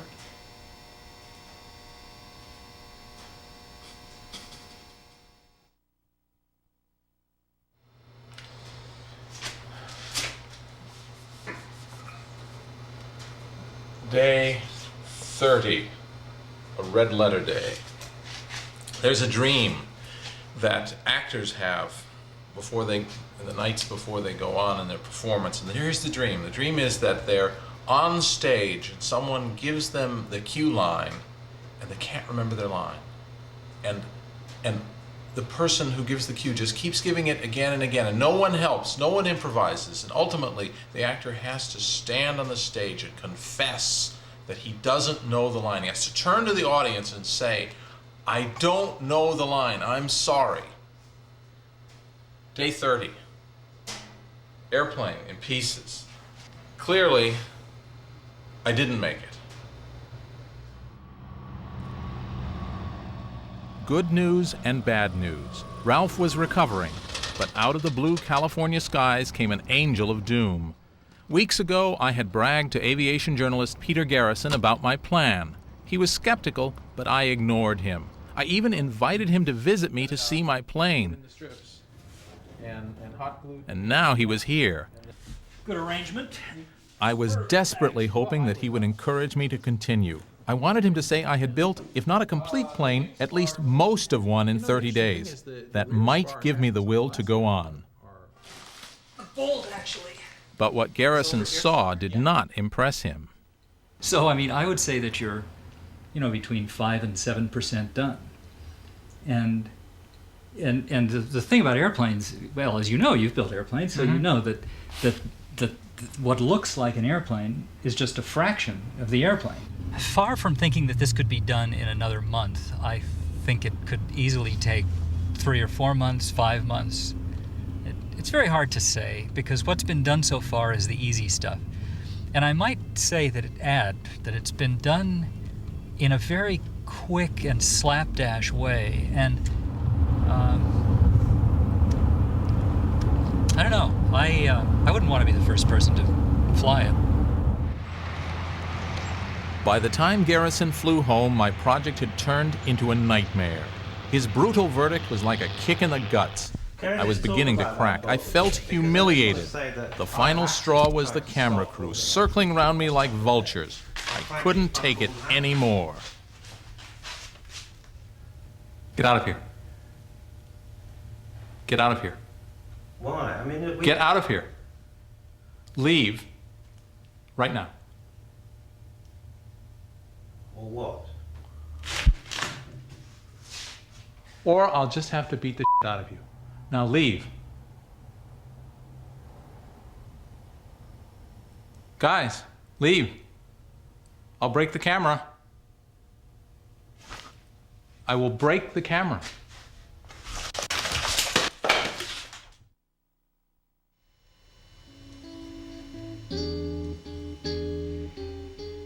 This was my darkest hour. I felt a failure. I hadn't come near to building my plane in 30 days. The words of my doubters haunted me. I remembered what Ralph had said at the very beginning. Do you think I can do it? No.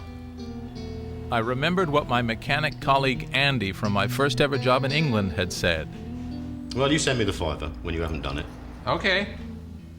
The most painful memory of all was Peter Garrison's reaction when I had first shown him my plans. I would just figure you were a nut. I just can't imagine how this could be done in that little time.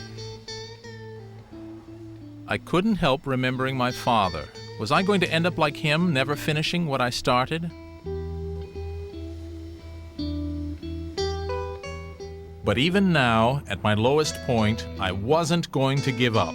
Maybe I couldn't finish this plane, but I decided I would still build a plane in 30 days. As Scarlett O'Hara said, tomorrow is another day.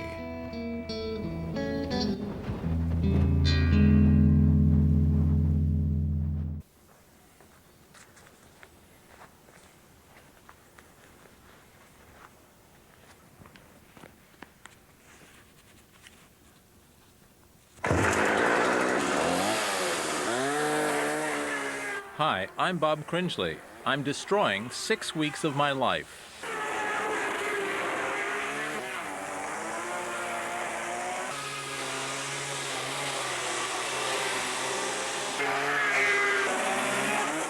A year ago, I promised some TV executives that I would design, build, and fly an airplane in 30 days.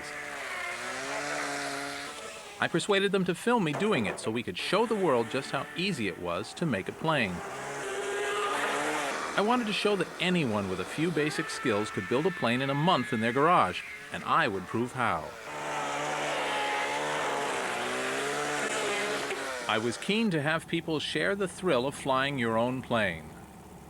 So, borrowing a friend's plane, for the sake of the cameras, I boldly flew past the Golden Gate Bridge. When I started building, almost from day one, things began to go wrong. That was an error. I thought I would build the wing in a day. Instead, it took over a week. Having half a dozen friends would not be a bad idea. I spent another week making a mold for the fuselage, only to find out that the drawings were wrong. At least half the work we've already done has to be thrown out. I tried out some time-saving construction techniques. They all backfired. As my failure became more and more apparent, I grew disillusioned. I felt humiliated. I even fought with the TV crew and locked them out of the garage. I'll finish the plane. Just leave. My 30-day dream had turned into a nightmare. All I had managed to make was a wing and the two halves of a fuselage.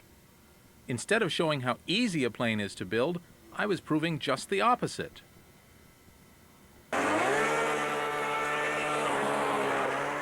So I took a chainsaw to my partly built plane. I knew it would never fly. I couldn't stand the sight of it anymore. But I also knew I couldn't walk away. The loss of face would be too much to bear. If it meant starting all over, so be it.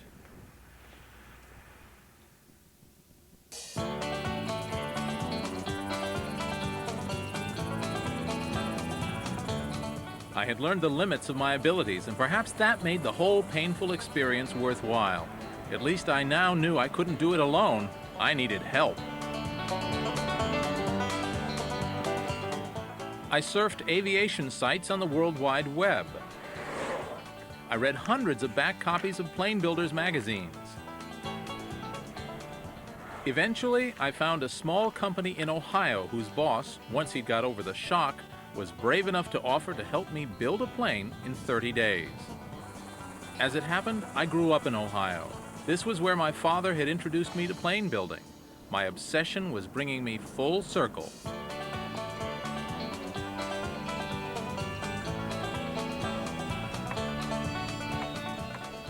This part of Ohio is hillbilly, church-going country. Here, in a small factory at the edge of the Portsmouth airfield, Mike Fisher builds his planes. It's a family affair. Wife Lena does the books and ships the kits. Elder son Todd does most of the building. He's also a preacher. His sister Cindy helps out in the workshop. Neighbor Kyle Knorr is the engine expert.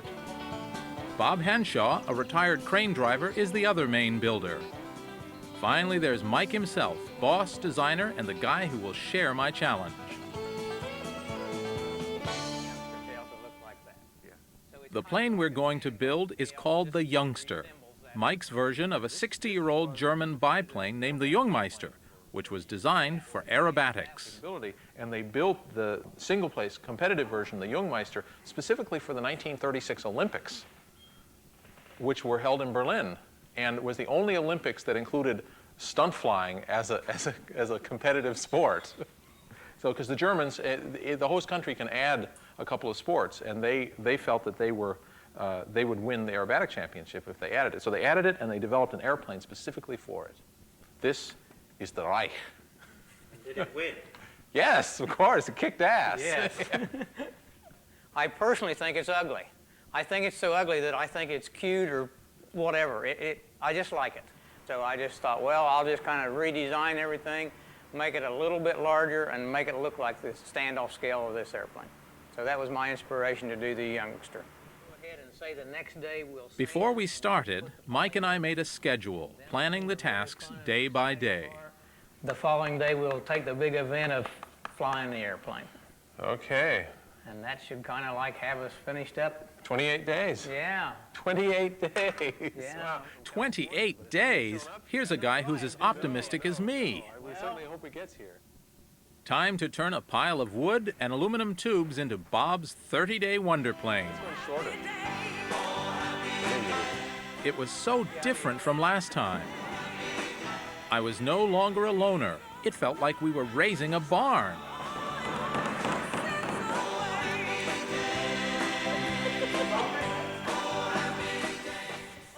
Even the smell here was an improvement on my garage. Believe me, wood and glue is much easier on the nose than fiberglass and vinyl ester resin.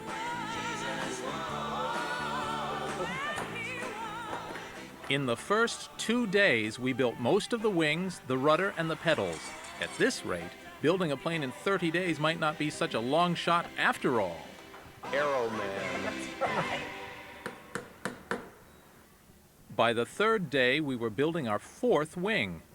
It was so simple, much like building a model plane as a kid, though there were differences. These lattice strips that we're putting in, this is one layer here and there'll be a second layer underneath, they take the torsional loads in the wing, the twisting loads in the wing. Now this geodetic construction was actually invented by an Englishman named Barnes Wallis when he was designing the Halifax bomber before World War II. And it's very damage tolerant, and as Todd has told me, whenever you have anti-aircraft damage on a airplane like this, they always fly home, right? That's right. Always. Well, not always, but most of the time. Okay. The key guy in our team, and the guy who's assembled more of these planes than anyone, is Mike's son, Todd.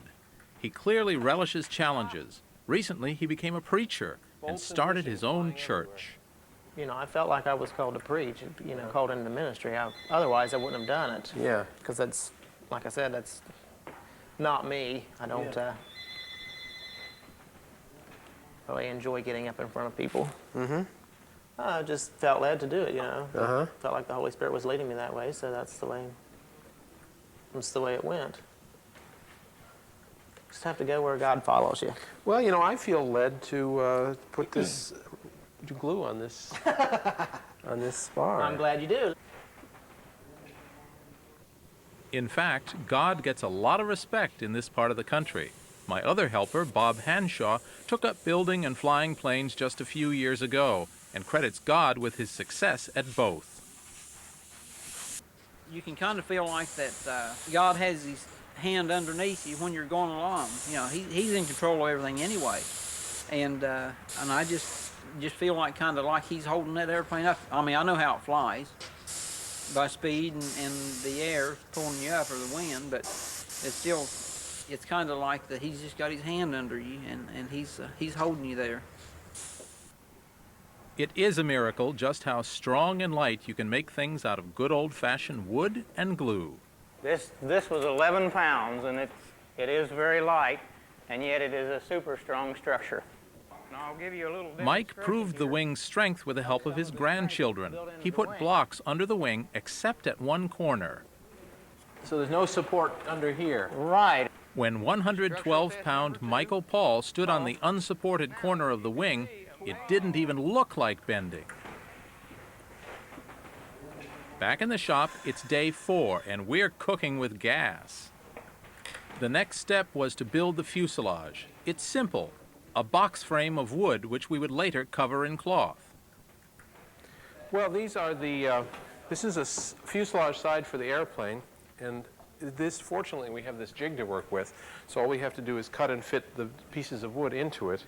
These are the longerons are the pieces that go from nose to tail, and then these uprights fit in between. We're making 2 sides that are like ladders, and then eventually we'll connect them together and put cross pieces and complete the rest of the fuselage. And I'm just really thrilled because compared to all the mold making we were doing, this is going a lot quicker. You know, it's just really wonderfully simple to do. As we assembled our plane out of wood and glue, I couldn't help thinking that the Wright brothers would have felt at home with what we were doing. The workshop where they built their 1903 Flyer was just 150 miles from here. Our materials have improved, but the principles we follow are the same as theirs. This is the seat bottom, and this is the seat back. And I'll be sort of, you know, sideways like that with my big tuchus right here. So, we Cringleys are known for our big tuchuses. So. Todd's sister Cindy is doing her bit for the family firm. My brother and I are kind of a surgery team. Yeah. I know when to hand him the screwdriver and when to hand him the pliers. Yeah. So we work quite well together. He knows what jobs that I can handle and what ones I cannot. The kids, you know, they just kind of grew up working with me, and and the wife, she's worked with me a lot. We used to do a lot of construction work, and from time they was just toddlers. I mean, they was just always there working with us if they wasn't in school. Who's the boss? In a sense, we kind of don't have a boss, you know. As long as people just go along and do their job, you really don't need to boss them, and that's probably a major help in keeping everything in harmony here. The job was going much more quickly. Partly this was teamwork, but partly it was the simplicity of Mike's design. The fuselage of this plane is essentially a long wooden box. It may not be as sophisticated as a fiberglass plane, but it sure is quicker to build. This is the basic fuselage box. We got the sides built. We put in the cross members on the upper part. This is built upside down, so what's lower is upper. And tomorrow we'll put in the diagonals and the cross members here and hopefully pop this thing out. And here's the plywood part of the firewall, which is glued in place.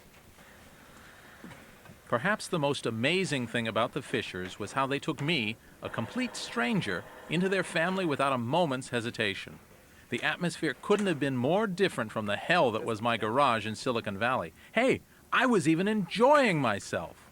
I did a little bit of flying in movies, and I flew in this World War I movie, and there was a guy who I flew with. We flew replica World War I biplane fighters, and there was a guy I worked with. His name was Neil Williams. He's dead now, and he was many-time British aerobatic champion, European aerobatic champion, really a terrific pilot, former RAF test pilot, and probably the best pilot I ever knew in my life.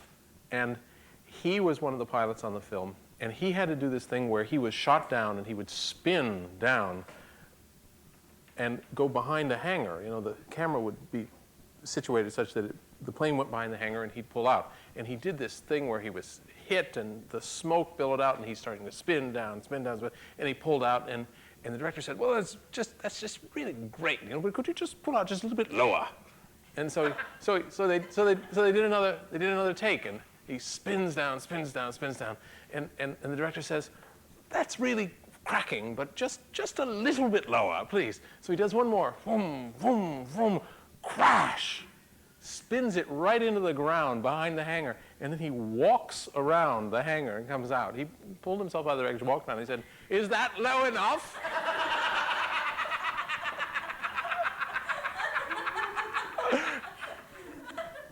Day 8. Already it was time to worry about the engine, an old Volkswagen from an earlier plane I'd built. Remember that old advertising slogan? If only everything in life was as reliable as a Volkswagen. Or so I hoped. It looks about the way it looked. Now we're deep in hillbilly country. That's how they describe it, not me. I'm taking the engine to Kyle Knorr. I find myself, spontaneously wanting to sing the theme from the Beverly Hillbillies. Come and listen to a story about a man named Jed, a poor mountaineer, barely kept his family fed. And then one day he was shooting at some food, and up through the ground come a bubbling crude oil, that is, black gold Texas tea. Kyle doesn't say much, but like Scotty in Star Trek, he knows engines.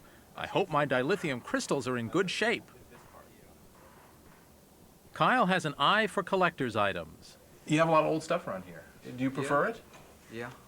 Why is that? I like to restore things. Small projects, just tinker. How do you pay for it? I do telephone work, mostly. Cable splicing. That's where I work, you know. This is kind of a second deal. Yeah, no, that's fine. Kyle's job was to make sure the engine was working properly before we put it in the plane. After all, it hadn't been used in anger for over 2 years. If it's a lot of trouble, just don't worry about it. I should have this pretty well done today, the exhaust system. Mhm. Then I'll start on the intake as soon as I get this done. Are these engines pretty dependable?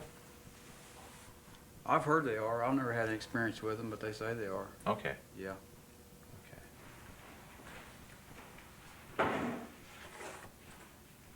It's day 11, and the fuselage is shaping up nicely. We're putting in the seat back. Like everything else in the Youngster, it's basic, just a piece of wood. Cushions are extra. All that great myself. At that time, anyway. Now for the fuselage behind the seat. It has a peculiar name. This is the turtle deck. And it's called the turtle deck because it's not called, I guess, the the amphibian deck. I don't know. It's just called the turtle deck. And it's the upper part of the fuselage behind the cockpit and in front of the fin. And we build it up so that the air can flow smoothly along this area. But this structure that we're building is non-structural. I mean, it's a non-structural structure. What the heck does that mean? It is this structure that we're building doesn't carry any of the major loads in the airplane. It just basically directs the air and looks cool. That's it.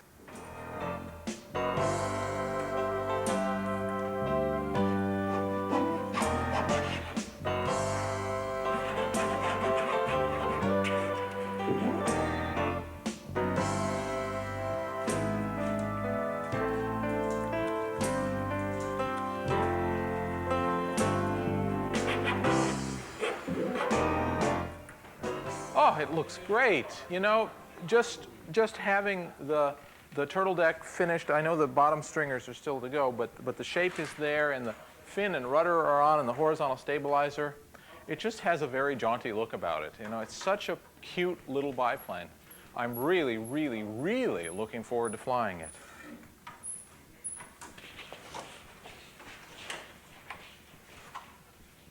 Time to install the wings. Now the plane was beginning to look like the real thing.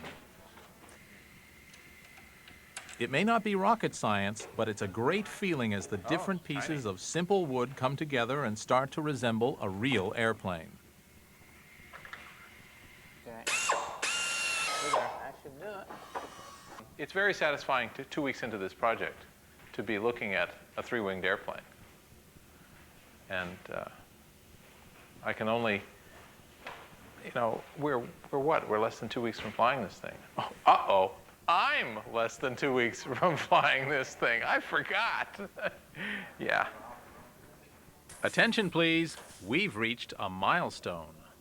Here I am about to put my foot through the wing as I get in for the very first time. This is a ritual. You can step on the seat. I can step on the seat. Mm-hmm. This is a ritual that every home builder has to go through often, hundreds of times. That's right. In the construction of the airplane. What's critical here is not breaking the structure as I get in, and also seeing if it fits me. There we go. And now we make the requisite sounds. Well, this is fun. A few coughs, a few sputters. Forced landing. No, not in this. Well, maybe a few. This is fun. This is fun. Sitting in what was now recognizably a plane, I should be happy, but I knew the toughest part was still to come.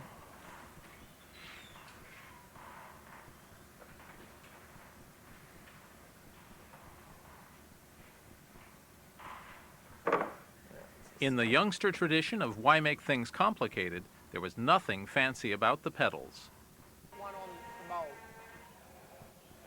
The control stick is just an aluminum tube which is connected by a rod to the elevator. This movement makes the plane pitch up and down. And these are called ailerons. They make the plane bank to the left or right.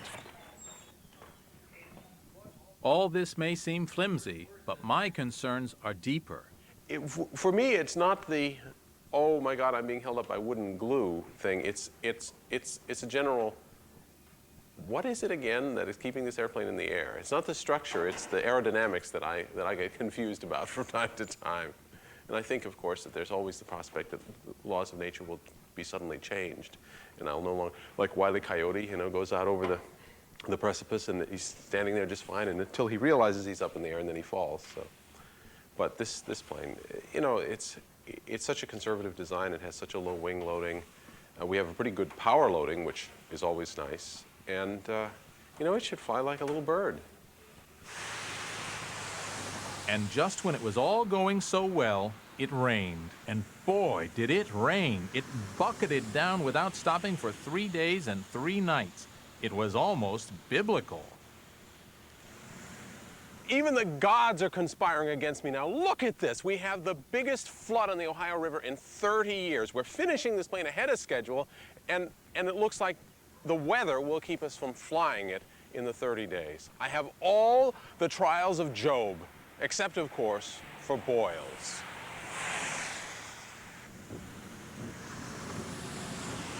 The rain eventually stopped on Sunday. In the workshop, even Katie was impressed by how much progress we had made. Oh, I think it's wonderful. It's really, really cute. And I absolutely have to say that it is so much safer than that thing that we were building. Because it just, I don't know that it is, but it just, look at it. It's like a real little airplane, whereas whatever we were building before were just 2 hunks of fiberglass and with some, stuff slathered all over them. A week to go, and it's time to cover the plane with something to keep the wind out. Todd's the covering expert. He'll be teaching us all how to do it, once he's got his voice back. Too much preaching, I guess. We're covering the fuselage. We are getting ready to cover the fuselage here. How we'll do this is I will cover the bottom first, and then we will go from side to side. I can't talk. In the old days, they used Irish linen. Now we use a synthetic material called Dacron. It's pretty simple. Wrap the wooden frame and then glue it on. I can see this is a tricky place to start. Yeah. Come on down from this area where I've already got it glued. Get you a little bit more glue on there. Yeah. This is non-shrunk Dacron, not the sort of material you would use for your shirts.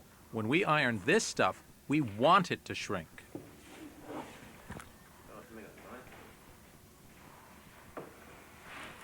Yes, the fabric shrinks real nice. It takes all your little bobbles away.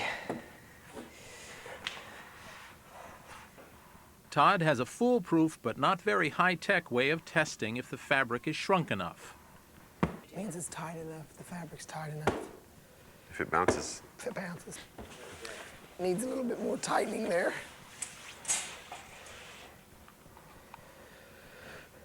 Well, we're just over 3 weeks into constructing this airplane. It's been an amazing time, and now we're coming down to the countdown before flight. We have the fuselage, the undercarriage, our landing gear is here, we finished the wings. We're just getting ready to do the final things. We have to paint it in black, then paint over that in yellow. We won't use a trim color. Then we have to put it all together, mount the engine, get all the bits put on in the next day or so, and then fly it. And of course, the big question right now is whether the weather will go along with this, because it looks like we'll make our 30 days. I'm pretty much sure we will. And this wonder plane, the only wonder now is, will it fly?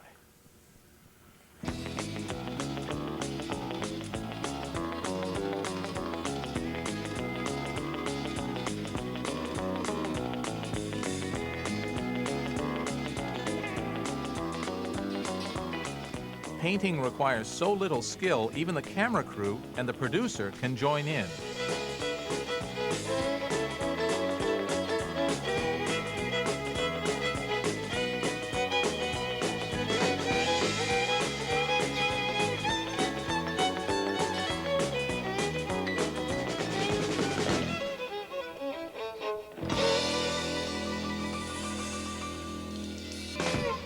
When we put on the fabric, it's porous and the air can rush right through it. So we cover it with paint, and that fills in the pores, and it allows us to support lift.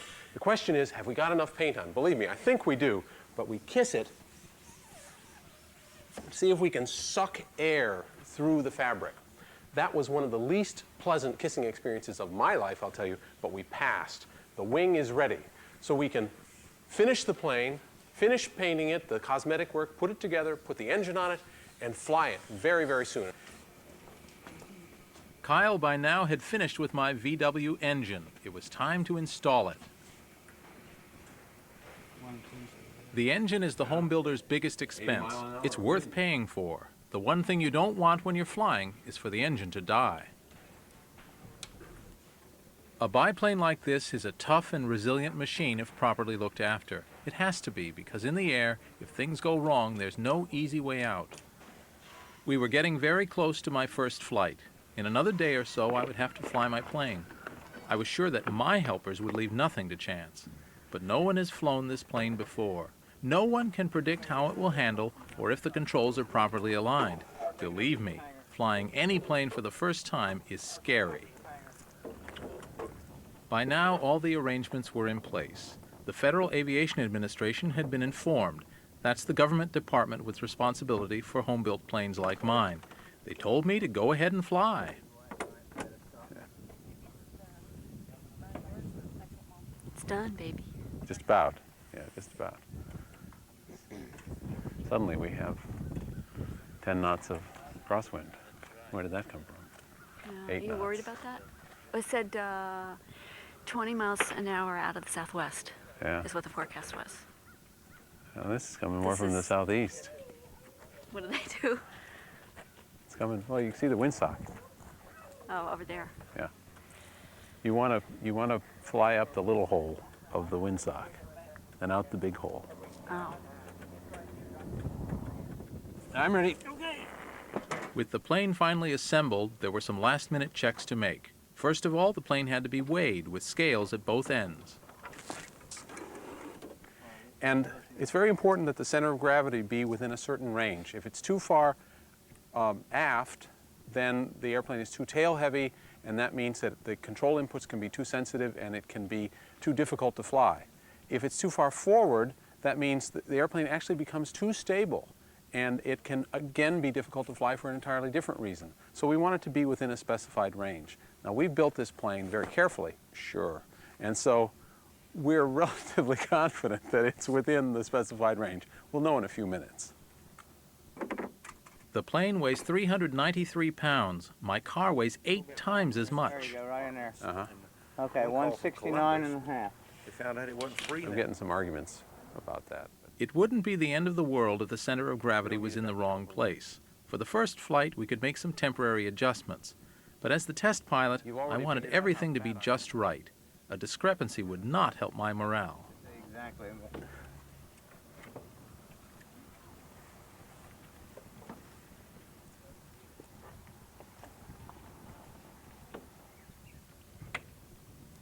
Yeah, we're going to be out.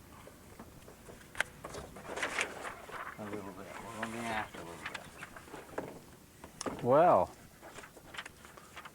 so how do we handle that one? Well, I'll figure that one out.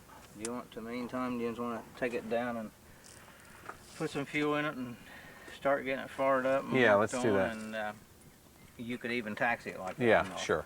And we have to hook up the ailerons and... Yes. The moment of truth had arrived. After a couple of turns of the prop, my trusty VW engine would spring into life and I'd be taxiing down the runway. We're contact? Okay. Yeah. That didn't count. That was a sissy prop. Contact? Yeah. I'm a wimp. I'm a wimp. Okay, back to idle. Back to idle. Hot. Switch is on. Nothing. Not even the faintest cough from the engine. I thought at first it was me, a wimp used to electric starters. But then the others had a try, and the engine stayed silent as the grave. With every pull on the prop, my stomach grew tighter, my nerves more frayed. Something was obviously wrong with the engine. I know it's better to find these things out on the ground, but after all the buildup, the disappointment was shattering.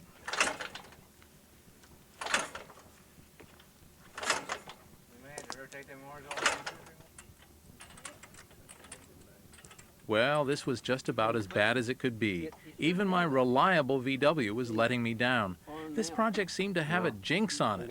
Still, it was only day 28. We could surely fly tomorrow and still beat our deadline. We need to fix the engine first. These setbacks were doing my confidence no good at all. What I hope is that at some point tomorrow, I find myself tracking straight down the runway, rising gently into the air,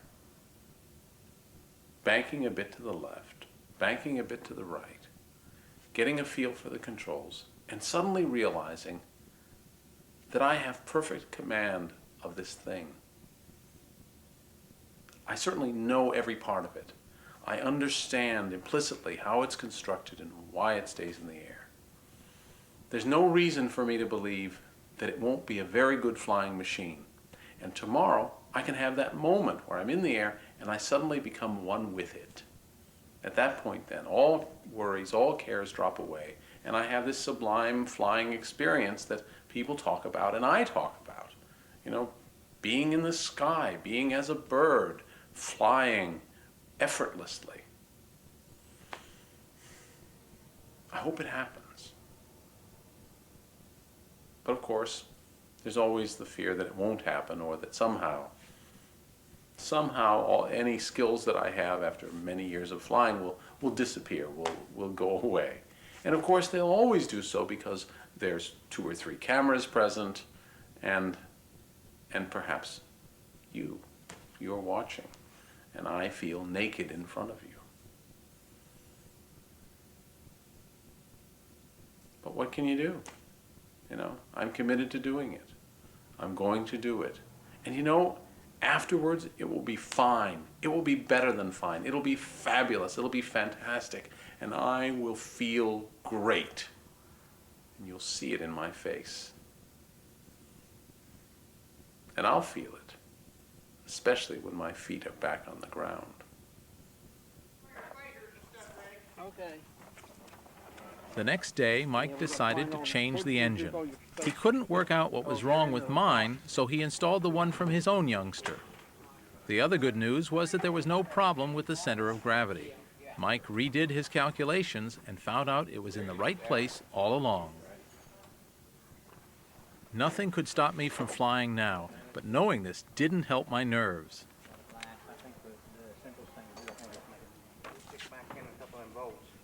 You have a seat cushion? There was one last ceremony to perform, to stick on my plane's registration number. I had asked for and got a very special number. The N is every American registered plane starts with an N, and then we have 30 Delta Yankee DY for 30 days.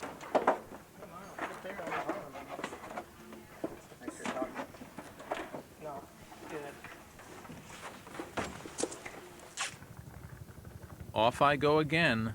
Today was even worse than yesterday. Every first flight is a nail-biting experience, but our problems with the engine made this flight a much more daunting prospect.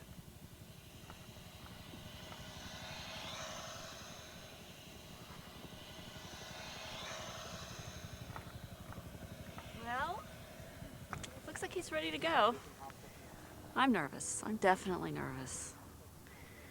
I'll be kind of glad when this is over with. But I'm also really excited, so, you know, it's a big day. That's more like it. The new engine sounds fine, so here goes. First, some taxi tests, then maybe a takeoff.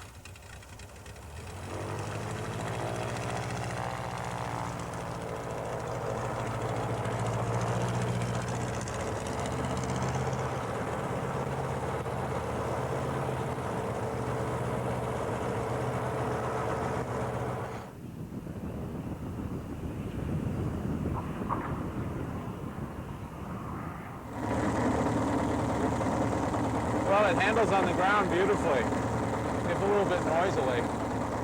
The next thing will be I'll get down to the end here and turn it around and taxi it back the other way, and this time I'm going to try to get the tail up. But it seems to be running fine. It's a nice little airplane. Now, no surprises yet. Of course, that doesn't mean I'm not scared.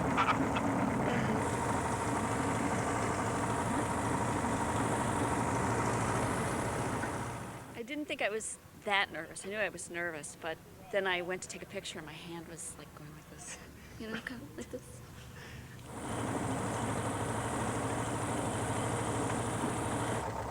We'll turn it around. I think he's a little nervous and a little careful with it, which he should be. It's time to get the tail up and go up in the air. Okay, now we're going to give it some power here. Try to pop up that tail. Tail up, come on, tail up, tail up, tail up, tail up. Come on, tail up. I was just beginning to get my courage up when, watch the tail.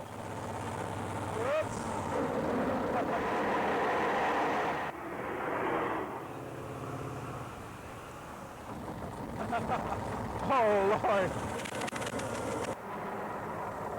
What was I saying about not wanting to be humiliated? Take it from me, when your tail wheel breaks and you swerve off the runway, flying loses its appeal. What happened? I lost it out there on the runway someplace. And boy, did that change my life. Take a look at the tail wheel, Mike. Okay, let's get a wheel and put it on it and I'll take her down through there. Okay.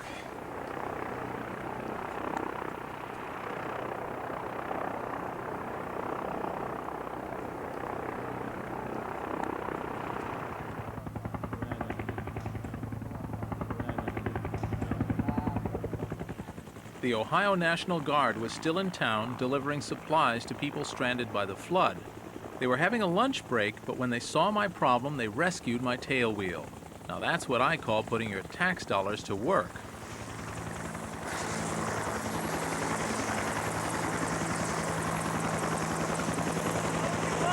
Thank you. Big mistake to use a shopping cart wheel.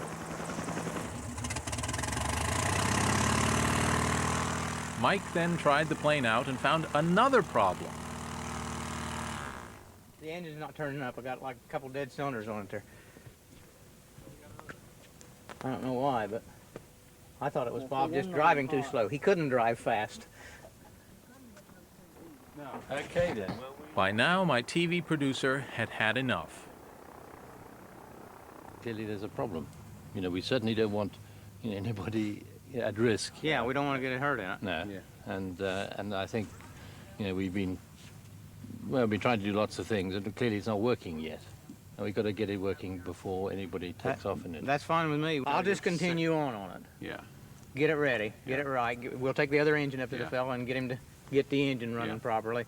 We'll put the right engine back over on it. I'll go ahead and move the wings back. I should be able to have everything done within a week, 10 days. Yeah.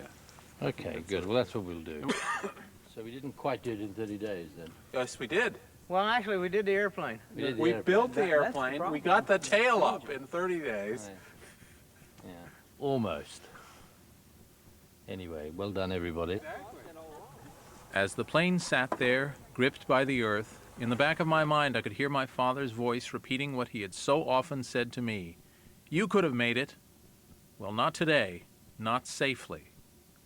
But I would fly my plane. I would show my dad.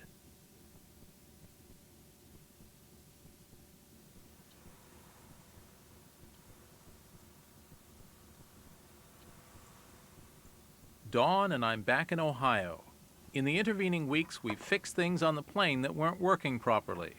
We've reinstalled my VW engine, now completely overhauled. Hey, we've even attached a brand new shopping cart tailwheel and adjusted its springs. Katie's back, determined to see it through. Now my TV bosses send me off to do a video confessional. What are they expecting? A last will and testament? It's been a long trip. this building a plane in 30 days. I was overambitious. I thought it was easy. I thought building 5 planes taught me more than it certainly did.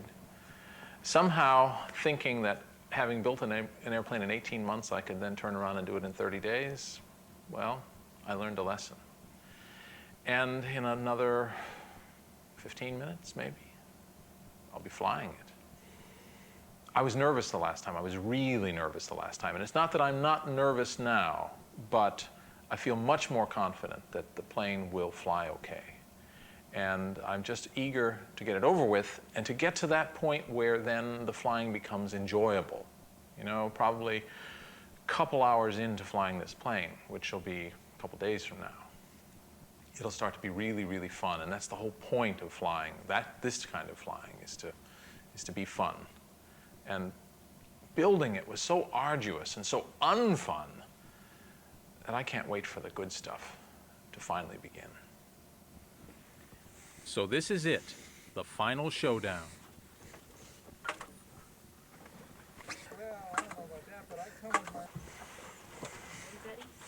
Yeah, I'm ready. How about you? Oh, I guess. Thanks. It's time to kick the tires, light the fires, and fly. Okay, Mike. Okay, switch on. Brake set.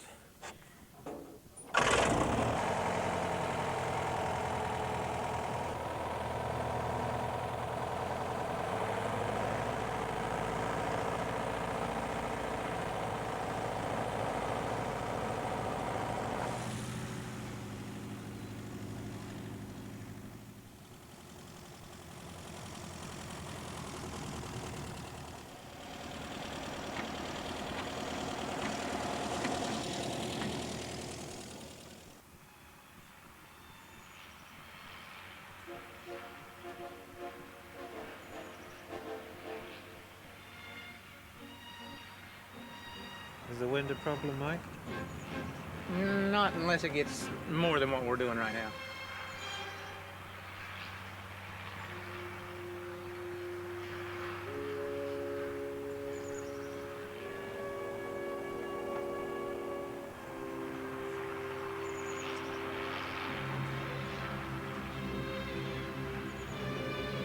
It's coming right at me.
Bob took his shoes off. Yeah, I seen that.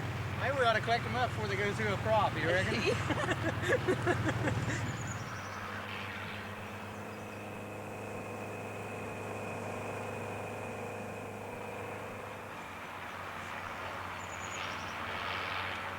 And it looks so effortless. Yeah. Completely Well, I effortless. guess a very relieved executive Yeah. producer. I bet you are relieved. Very good. Isn't that marvelous? After all that, just one, boom, gone. Yeah.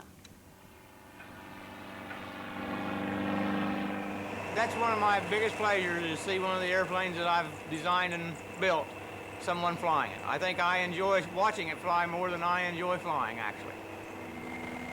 It was all right for everyone on the ground. While they were busy celebrating, I had to land this plane in one piece. They say your first landing in a home build is usually your best. I hope that's the case on this one.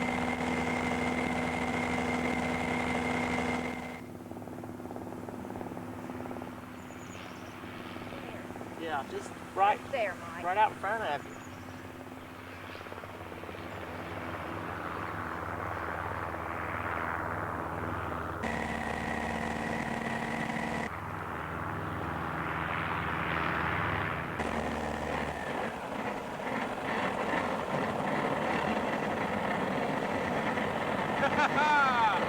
We're down. Not good, but not bad. After months of hard work, too many disappointments, and occasional despair, I had finally done it. I'd flown my 30-day plane. I'd certainly been changed by this roller coaster experience. This has been my hobby for years, and I thought I couldn't get enough of it. But I never did it full time before. Yeah, that would be great. And sometimes the day is 15, 18 hours long. You go home dead tired. The rest of your life goes to hell. Your relationships suffer. I don't even have a business life anymore. No, I couldn't do this again. What I did was I took my hobby and I turned it into work. And I thought that that would bring me happiness. And what it did was it showed me that hobbies, at least for me, are best kept as hobbies. So I'll build another airplane. And it's going to take me 18 months, 2 years, 3 years, 10 years, who knows? And I'll enjoy every minute of it. But the minutes will be here and there and maybe next week. To learn more about Bob Cringely's Plane Crazy experiences and his other online activities, visit PBS Online at pbs.org.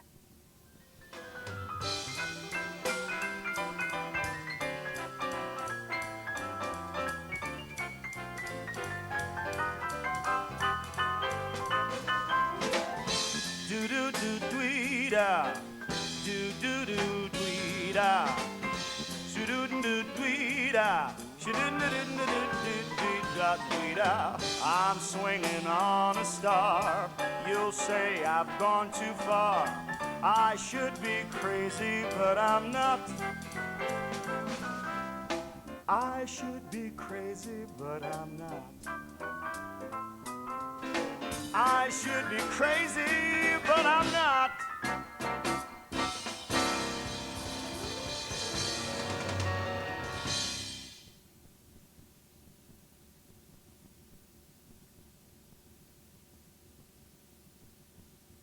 Funding for this program